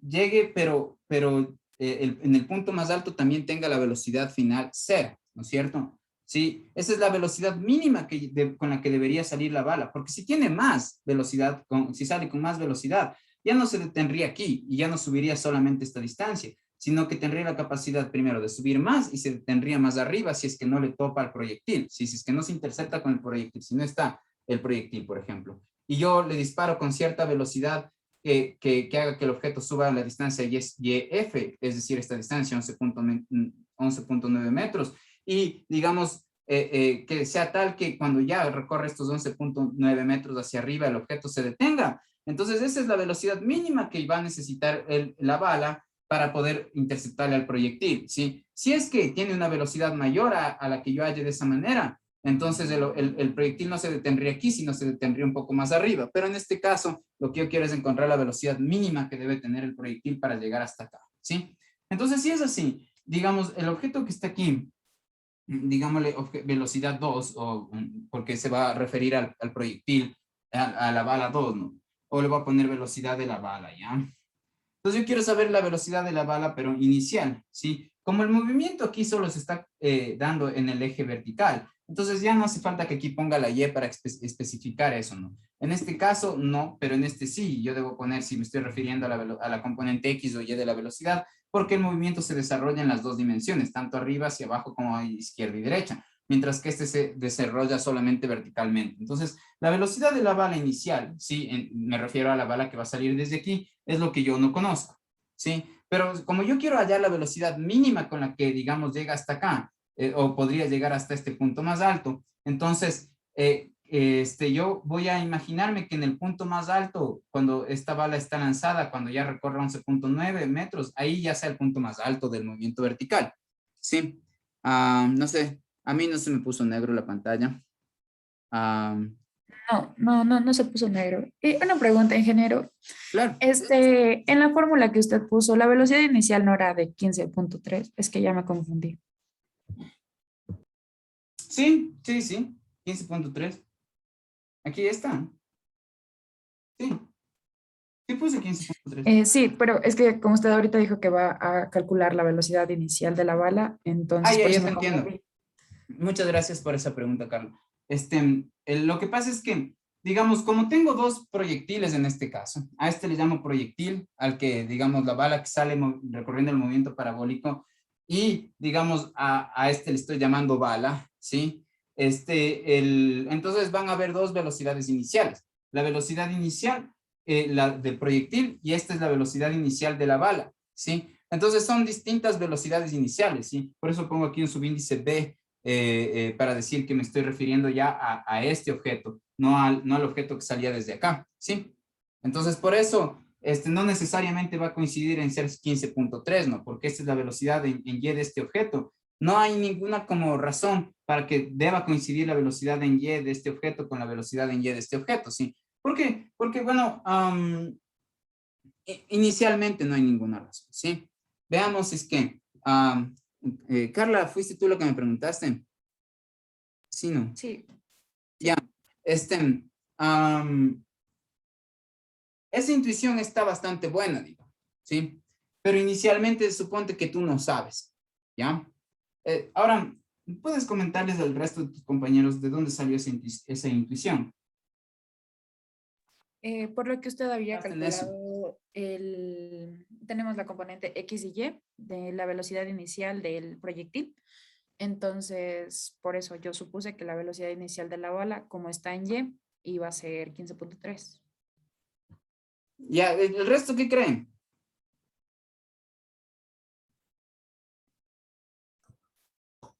Yo creo que eso es ambiguo porque usted estaba hablando de una aceleración, entonces como ya había sacado una aceleración, creo que mi compañera creía que iba a volver a sacar otra aceleración que ya había sacado. Pero entiendo que hay dos elementos en juego, el proyectil y la bala. O sea, son dos aceleraciones.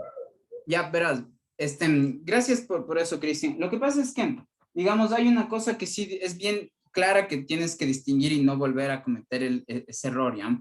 Y es que, digamos, una cosa es la aceleración y otra cosa es la velocidad. Son dos propiedades full distintas, ¿ya? Es como que, por ejemplo, un día te encuentran por la calle y no sé, suponte que no tienes barba ya y piensan que tienes barba ya. O, o como, por ejemplo, te ven por la calle y piensan que tienes, no sé, alas, ¿ya? Entonces sería bien, no es una equivocación así nomás, ya es una cosa bien importante. Son dos cosas distintas, la aceleración y otra la velocidad, ¿ya? Digamos, la aceleración es cuánto cambia la velocidad mientras transcurre el tiempo, mientras que la velocidad es cuánto cambia la posición mientras transcurre el tiempo, ¿ya? Entonces, pilas con eso. Sí, Aunque profe, era velocidad, disculpe. sí, ya, entonces, tanto la una bala como la otra en el movimiento vertical van a estar expuestas a la misma aceleración, es decir, a la aceleración de la gravedad menos 9.8, ¿sí? Tanto una bala como la otra, lo más alto que van a llegar es 11.9. Tanto la una bala, en lo alto me refiero, ¿sí? Lo más alto que van a llegar es 11.9. Tanto la una bala como la otra, digamos, está expuesta a la misma aceleración, va a recorrer la misma altura y justo cuando ya recorre estos 11.9, tanto la una bala como la otra va a tener la velocidad final cero en Y, ¿sí? Entonces, digamos, si toda esa intuición estaba puesta de manera preconceptual en el pensamiento de Carla, tiene, digamos, una intuición aguda al respecto, es decir, está en lo correcto, ¿sí? ¿Por qué? Porque, digamos, logra notar que el fenómeno que va a estar expuesto este objeto está expuesto a las mismas condiciones físicas que el fenómeno al que está expuesto este objeto cuando se le analiza solamente el movimiento vertical. Entonces, si se tienen las mismas reglas de la física sucediendo tanto en este objeto como en este, y las condiciones de velocidad inicial, velocidad final, perdón, las condiciones de distancia recorrida, velocidad final y gravedad son las mismas para este y para este, y las fórmulas que vamos a usar para analizar este y este movimiento son las mismas, entonces nos tienen que dar exactamente los mismos resultados, y en ese sentido, digamos, Deda tiene total razón, ¿sí? Es decir, vamos a lograr comprobar que en efecto la velocidad inicial en Y de esta bala va a ser 15.3 metros sobre segundo. Lo que yo les decía es que, digamos, no siempre pueden hacer esa suposición, ya. En particular en la pregunta del examen, yo voy a hacer una variación de este ejercicio pequeña, ya. Y tal vez ahí ya no puedan hacer esa misma suposición. Pero cuando ustedes noten que, digamos, esencialmente desde el punto de vista físico, el fenómeno al que está expuesto el proyectil de aquí es el mismo al que está expuesto el proyectil de acá, entonces van a compartir todas sus propiedades, ¿sí?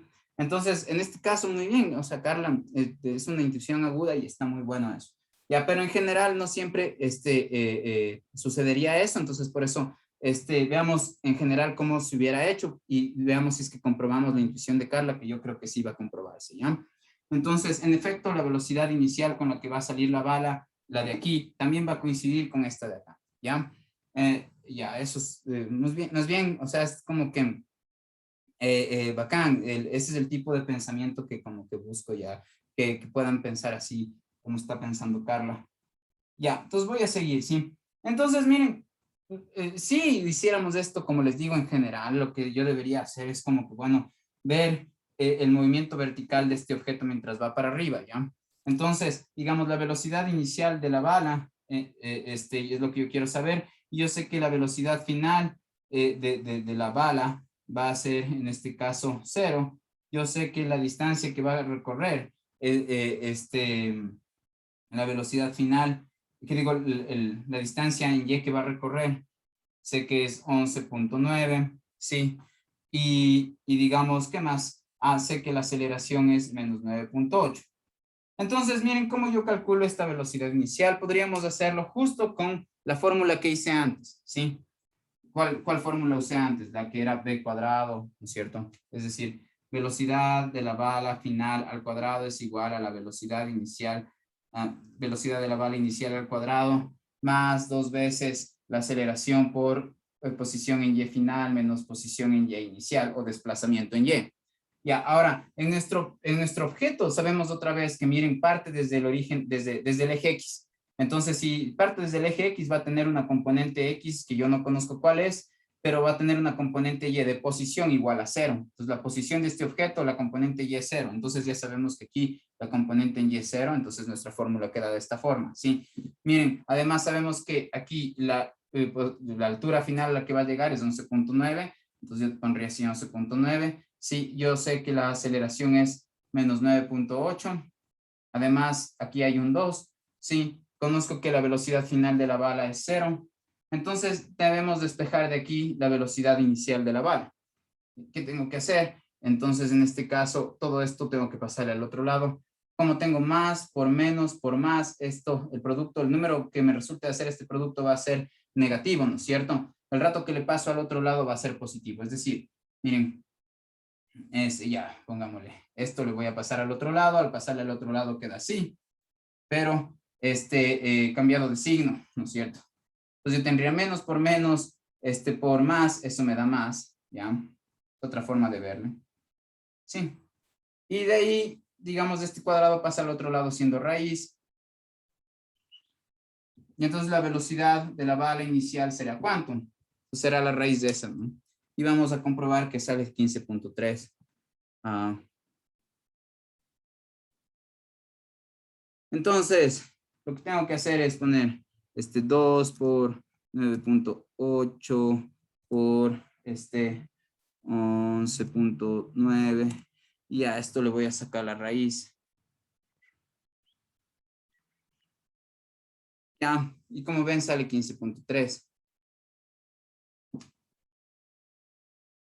metros sobre segundo. Entonces, sí, justo este es el tipo de pensamiento que busco que tengan, pero ya lo acabamos de comprobar, ¿no? Justo, digamos, Cristian usó aquí excelentemente bien un término porque decía, bueno, parece que es ambiguo lo que habría que hacer. Si es que están en esa, digamos, situación donde están expuestos a la duda, ya, donde están expuestos y ahora será que esta intuición está bien o no, entonces hacen una comprobación. Entonces esto puede ser una comprobación de que en efecto la intuición de Carla estuvo correcta. Otra vez, ¿por qué? Porque fundamentalmente las condiciones a las que está expuesto este proyectil eran las mismas condiciones a las que estaba expuesto este proyectil en el movimiento de subida, porque para llegar desde aquí hasta acá tenía que recorrer esta distancia, al igual que este proyectil. Entonces compartían la misma distancia a recorrer, compartían la misma velocidad final, compartían la misma aceleración. Entonces, y comparten las mismas fórmulas del movimiento acelerado. De hecho, usamos la misma que usé para saber la distancia en este caso. Entonces, el resultado iba a dar el mismo. Eso.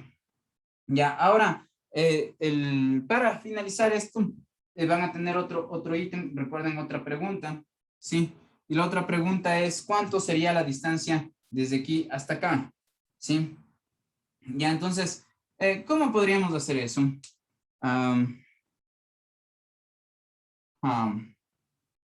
Miren, sabemos algunas cosas, ¿no?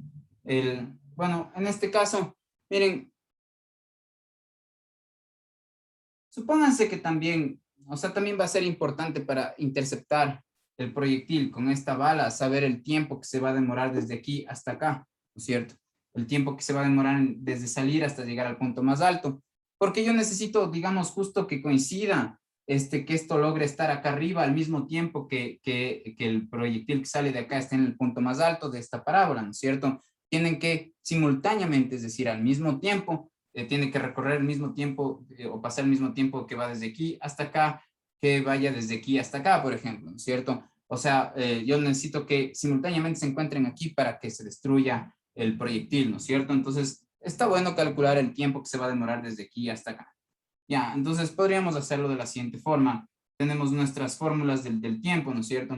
Ya sabemos que la y final es igual a 11.9, ¿no? Metros. Así era, 11.9. Si me estoy equivocando dirán, sí, esta altura era 11.9.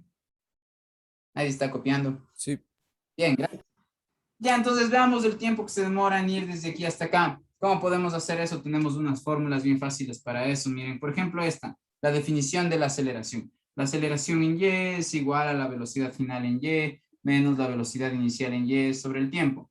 ¿Por qué digo tomemos esta ecuación? Porque de aquí yo conozco esto y puedo despejar el tiempo. ¿Cómo? El tiempo le paso acá a multiplicar y la aceleración en y acá a dividir. ¿Sí? Entonces, mi tiempo va a ser igual a ¿qué? En el numerador yo puedo poner la velocidad final en y, yo sé que es 0. Miren que esto pasa tanto para el proyectil que sale de aquí como para el proyectil que sale de acá, ¿sí? Además, la velocidad inicial sabemos que es 15.3 metros sobre segundo, tanto para el proyectil de aquí como para el proyectil de acá, 15.3, ¿sí? Y la aceleración en y, tanto para el proyectil de aquí como para el de acá, igual sabemos que es 9.3. No que digo 9.8, pero negativo. Ya, nosotros, digamos, basta con que tomemos uno solo y instanciemos o actualicemos las propiedades de este proyectil en esta fórmula para obtener el resultado. Lo único que yo decía es que tanto el de aquí como el de acá, si yo hiciera tanto como con este proyectil o con esta bala, la instanciación o concreción de los valores en estas variables, en ambos casos me daría que el mismo tiempo, ¿sí? Porque al reemplazar las propiedades cinemáticas de este proyectil y las de este proyectil en estas fórmulas, la respuesta sería la misma. En este caso sabríamos que es 15.3 dividido para 9.8 el tiempo que se va a demorar. Entonces, veamos esto, ¿sí? Entonces, 15.3 le divido para el 9.8 y me da 1.5. Entonces, yo tengo que, el tiempo en este caso va a ser 1.5 segundos, ¿sí? Y ahora, ¿por qué me va a servir el tiempo? Miren, yo tengo una fórmula facilaza para el movimiento horizontal que justo relaciona la distancia horizontal que va a recorrer o la distancia que va recorriendo horizontalmente en el desplazamiento horizontal, la velocidad con la que va en X y digamos el tiempo que se demora en recorrer esas distancias en X. Esa es justo la fórmula de ¿qué? De que la velocidad en X, como es constante, es igual, digamos, a el desplazamiento en X dividido para el intervalo temporal que se demora en recorrer este desplazamiento, ¿sí? Entonces, nosotros sabemos que nuestra velocidad en X va a ser igual si nosotros explicitamos el delta X, es decir, desenmascaramos que está aquí implícito metido y a la información que está aquí contenida sin estar directamente mostrada. Eso es explicitarla, ¿no? Entonces, digamos, lo que está implícito lo explicitamos y la posición final le restamos de la posición inicial, donde final aquí va a ser, el fenómeno empieza aquí y termina acá, el fenómeno que a mí me interesa al menos analizar, y aquí yo debería poner tiempo final menos tiempo inicial, ¿ya? Pero miren, nosotros sabemos que la posición, en el caso del proyectil que sale desde aquí, ¿ya?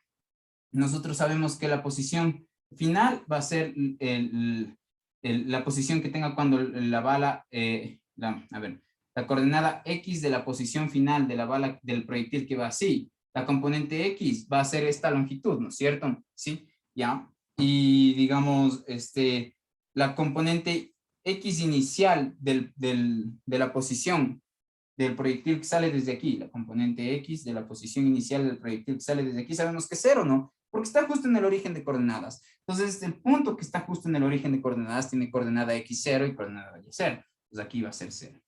¿Sí? Ahora, el tiempo inicial, yo asumo que, digamos, justo le marco el 0 en el cronómetro cuando el proyectil sale desde aquí. Entonces, el tiempo inicial va a ser 0, ¿sí?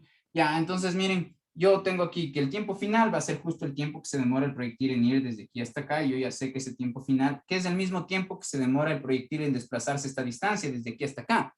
Es decir, cuando el proyectil se demora en ir desde aquí hasta acá, justo se ha desplazado horizontalmente esta longitud, ¿no es cierto? Entonces, mi pregunta es, ¿cuánto tiempo le tomó en recorrer esta longitud horizontalmente? Que es a su vez el tiempo que le tomó a este proyectil en recorrer este tramo, ¿no? Sí, cuando ha recorrido este tramo, ha recorrido esta longitud horizontalmente, eso. Entonces, el tiempo que se demora en venir de aquí hasta acá es el tiempo en el que ha transcurrido, en el cual el objeto se ha desplazado en X, la distancia X sub F. Ese tiempo sí sabemos que es 1.5, ¿sí? Y la velocidad en X sí sabemos, y se mantiene constante desde el inicio, sabemos que es 12.8. Entonces yo voy a poner aquí 12.8. Entonces ya podemos despejar y sabemos que este desplazamiento X sub F, en este caso va a ser 12.8 por 1.5. Sí, entonces el 12.8 está en metros sobre segundo, mientras que el 1.5 está en segundos. Sí, y entonces vamos a nuestra calculadora y simplemente el 1.5 le multiplicamos por 12.8 y me da 19.9. Y eso es.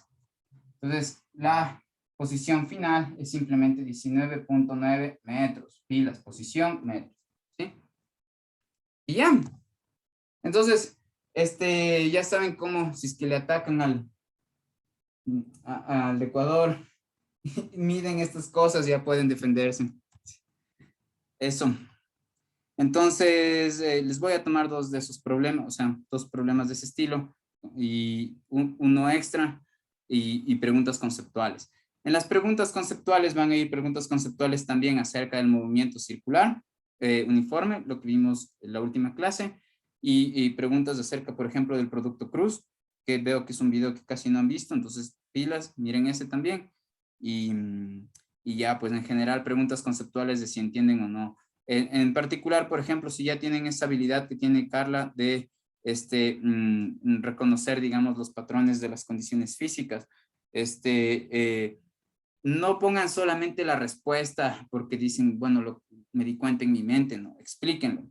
Si todas las cosas que vayan a hacer, como ahora pueden hacer todas las vainas en línea, o sea, ustedes buscan pucha resolución de cualquier cosa online, ya ponen en Google cualquier cosa y hay ya un aparato que hace los cálculos, ¿no es cierto? Entonces, lo que yo necesito es que ustedes hagan y por eso cuando hagan el examen, pues detallen los pasos, ¿ya? Yo lo que menos califico es el resultado, lo que más me importa es el procedimiento, así que si yo no veo procedimiento voy a pensar que copiaron. Si es que, por ejemplo, Carla se da cuenta otra vez de ya el resultado inmediatamente, tienes que explicarlo, no escribir, no necesariamente poner las ecuaciones, sino explicar, bueno, por estas cosas va a pasar tal resultado, ¿sí? Eso, entonces no me den chance a pensar que están copiando ya, eso, me sé morir de las iras. Ajá, ya, pregúntenme cosas, o si no ya, este fue nuestro repasito. ya les dejo en paz para que puedan estudiar. Entonces, ¿todo bien? Ingeniero, yo tengo una pregunta, pero, o sea, es más solo algo conceptual, ¿no? Sí, Quería que me explicara la diferencia entre velocidad y rapidez. Sí. Ajá. claro. La velocidad es un vector, la rapidez es un escalar. Un vector tiene magnitud y dirección, el escalar solo es la magnitud. La rapidez es la magnitud del vector velocidad. Digamos, cuando nosotros tratamos de analizar estos conceptos gráficamente, entonces una flecha representará el vector velocidad y para anotarlo le ponemos al nombre del vector velocidad, que en este caso sería la v, y con una flechita encima. Entonces, la información que tiene esta flecha no es solamente, digamos, la longitud de la flecha, desde el punto de vista geométrico, donde esta longitud de la flecha lo que representa es la intensidad de esta propiedad física. Entonces, en este caso, la intensidad de esta propiedad física quiere decir cuán rápido va. La rapidez, desde el punto de vista geométrico, en esta flecha corresponde a la longitud de la flecha.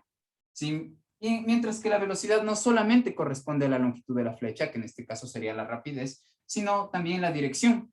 Entonces, la diferencia, digamos, principal sería en que, digamos, la velocidad contiene la rapidez como dato cuando lo expresas en coordenadas polares. Cuando el vector b le expresas en coordenadas polares, como yo hice en este ejemplo, lo que daría es la velocidad, es decir, en este caso el vector b, lo que tiene es la rapidez de dato.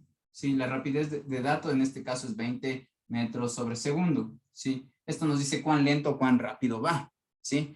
Y la dirección, que en este caso es 50 grados. Entonces, el vector velocidad, fíjate, tiene dos informaciones. Tiene la información de la rapidez, cuando lo expreso en coordenadas polares, tiene la información de la rapidez y también de la dirección. Mientras que la rapidez es solamente los 20 metros sobre segundo, no los 50 grados. Entonces, ¿por qué uno puede ir con la rapidez de 20 metros sobre segundo o la rapidez que sea en cualquier dirección? Pero la velocidad ya nos dice en qué dirección está el objeto moviéndose con esa rapidez. ¿Sí? Entonces, pilas, la velocidad es un vector y tiene la información no solamente de cuán rápido va el objeto, sino también de la dirección en la que va el objeto.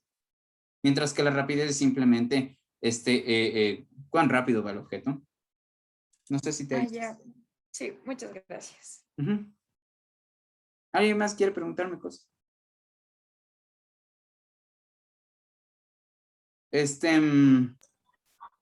No, Profe, una pregunta. espérense, ya te respondo lo que no te oí bien, pero ya te respondo, ya, porfa, espérame para que me repitas la pregunta. Thais nos pregunta, disculpa, la última fórmula que usó el máximo de desplazamiento, no, usé una de las tres fórmulas. Yo sé que hay fórmulas en el internet donde les van a decir cómo hallar el máximo desplazamiento. Estas fórmulas para el máximo desplazamiento corresponden a desde que sale del piso hasta que regresa al piso, eso sería el máximo desplazamiento, ¿sí? Pero nosotros no, lo que queríamos es ver cuánto se desplazó cuando iba horizontalmente, cuando el proyectil fue desde aquí hasta acá. Lo que se desplazó horizontalmente fue justo esta longitud. Entonces, no hallamos eso que dices, pero digamos, no necesitas aprenderte la fórmula del máximo desplazamiento, necesitas solamente las fórmulas que yo les di la otra vez. Si es que no se sienten satisfechas o satisfechos con mis respuestas, pueden seguirme preguntando porque a veces no identifico bien qué es lo que todavía no entiendo. Slendy, sí, justo la rapidez y la velocidad se simbolizan similar, no igual, ¿sí?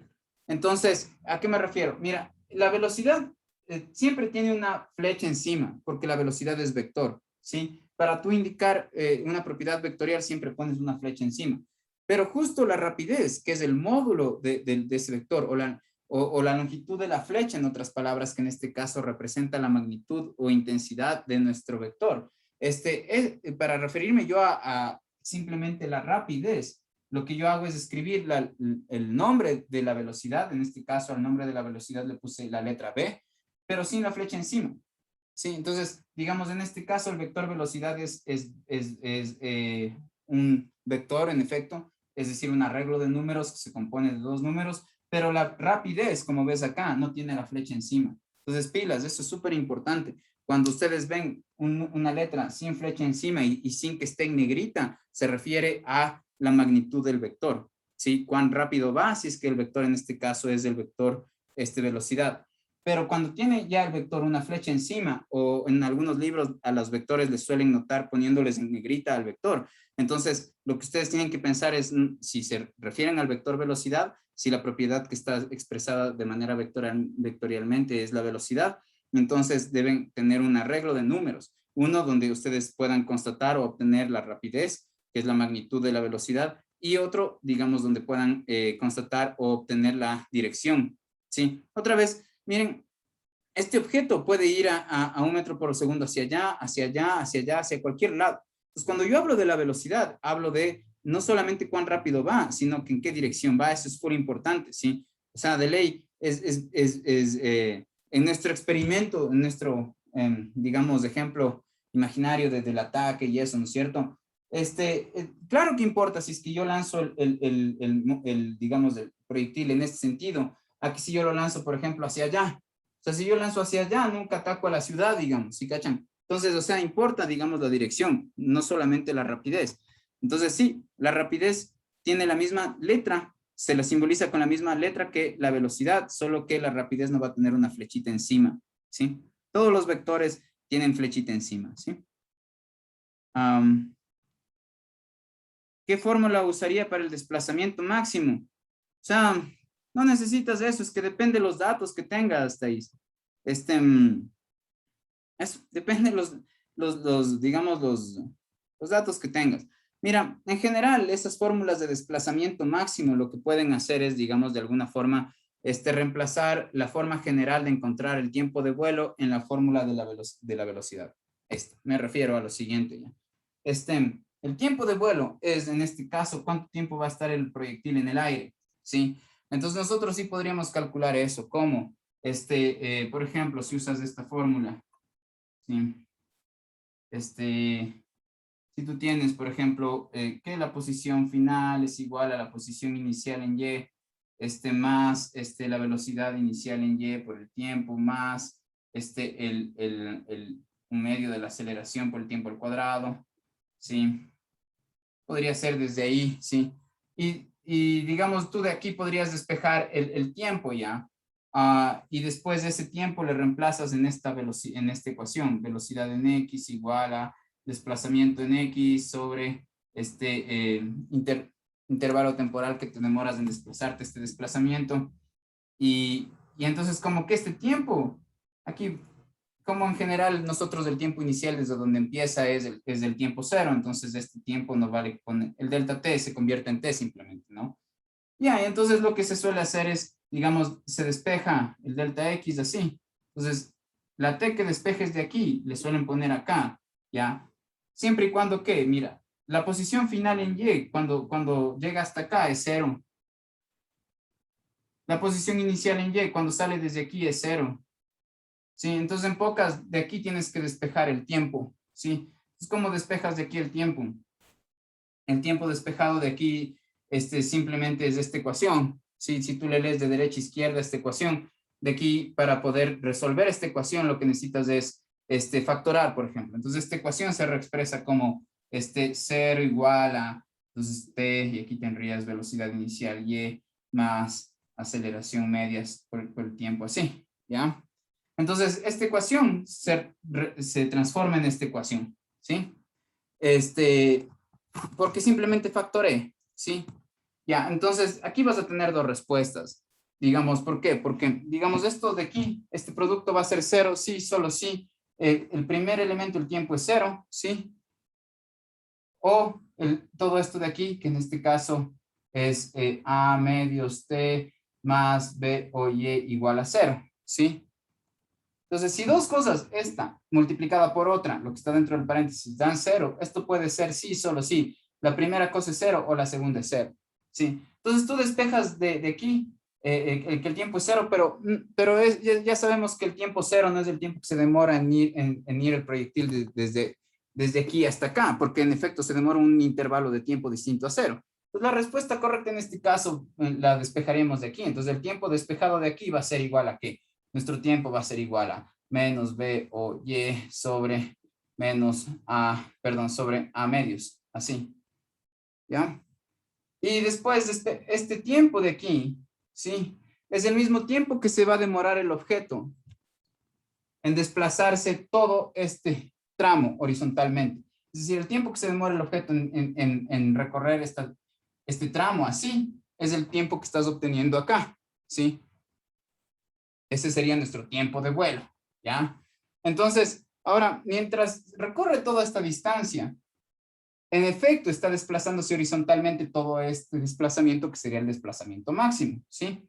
Entonces, digamos, si tú usas la fórmula para el desplazamiento horizontal, esta que está aquí, y aquí pondrías el tiempo de vuelo, donde el tiempo de vuelo es el que se demora en recorrer el desplazamiento horizontal máximo, este sería el desplazamiento horizontal máximo. Entonces, mira, este tiempo de vuelo le reemplazas acá. Entonces, esta es la ecuación 2, esta es la ecuación 1. Reemplazas 2 en 1 y lo que tendrías es que tu delta X, en este caso que sería tu desplazamiento máximo, sería igual a ¿qué? A menos B o Y sobre A medios por la velocidad en X. Así. Y ya.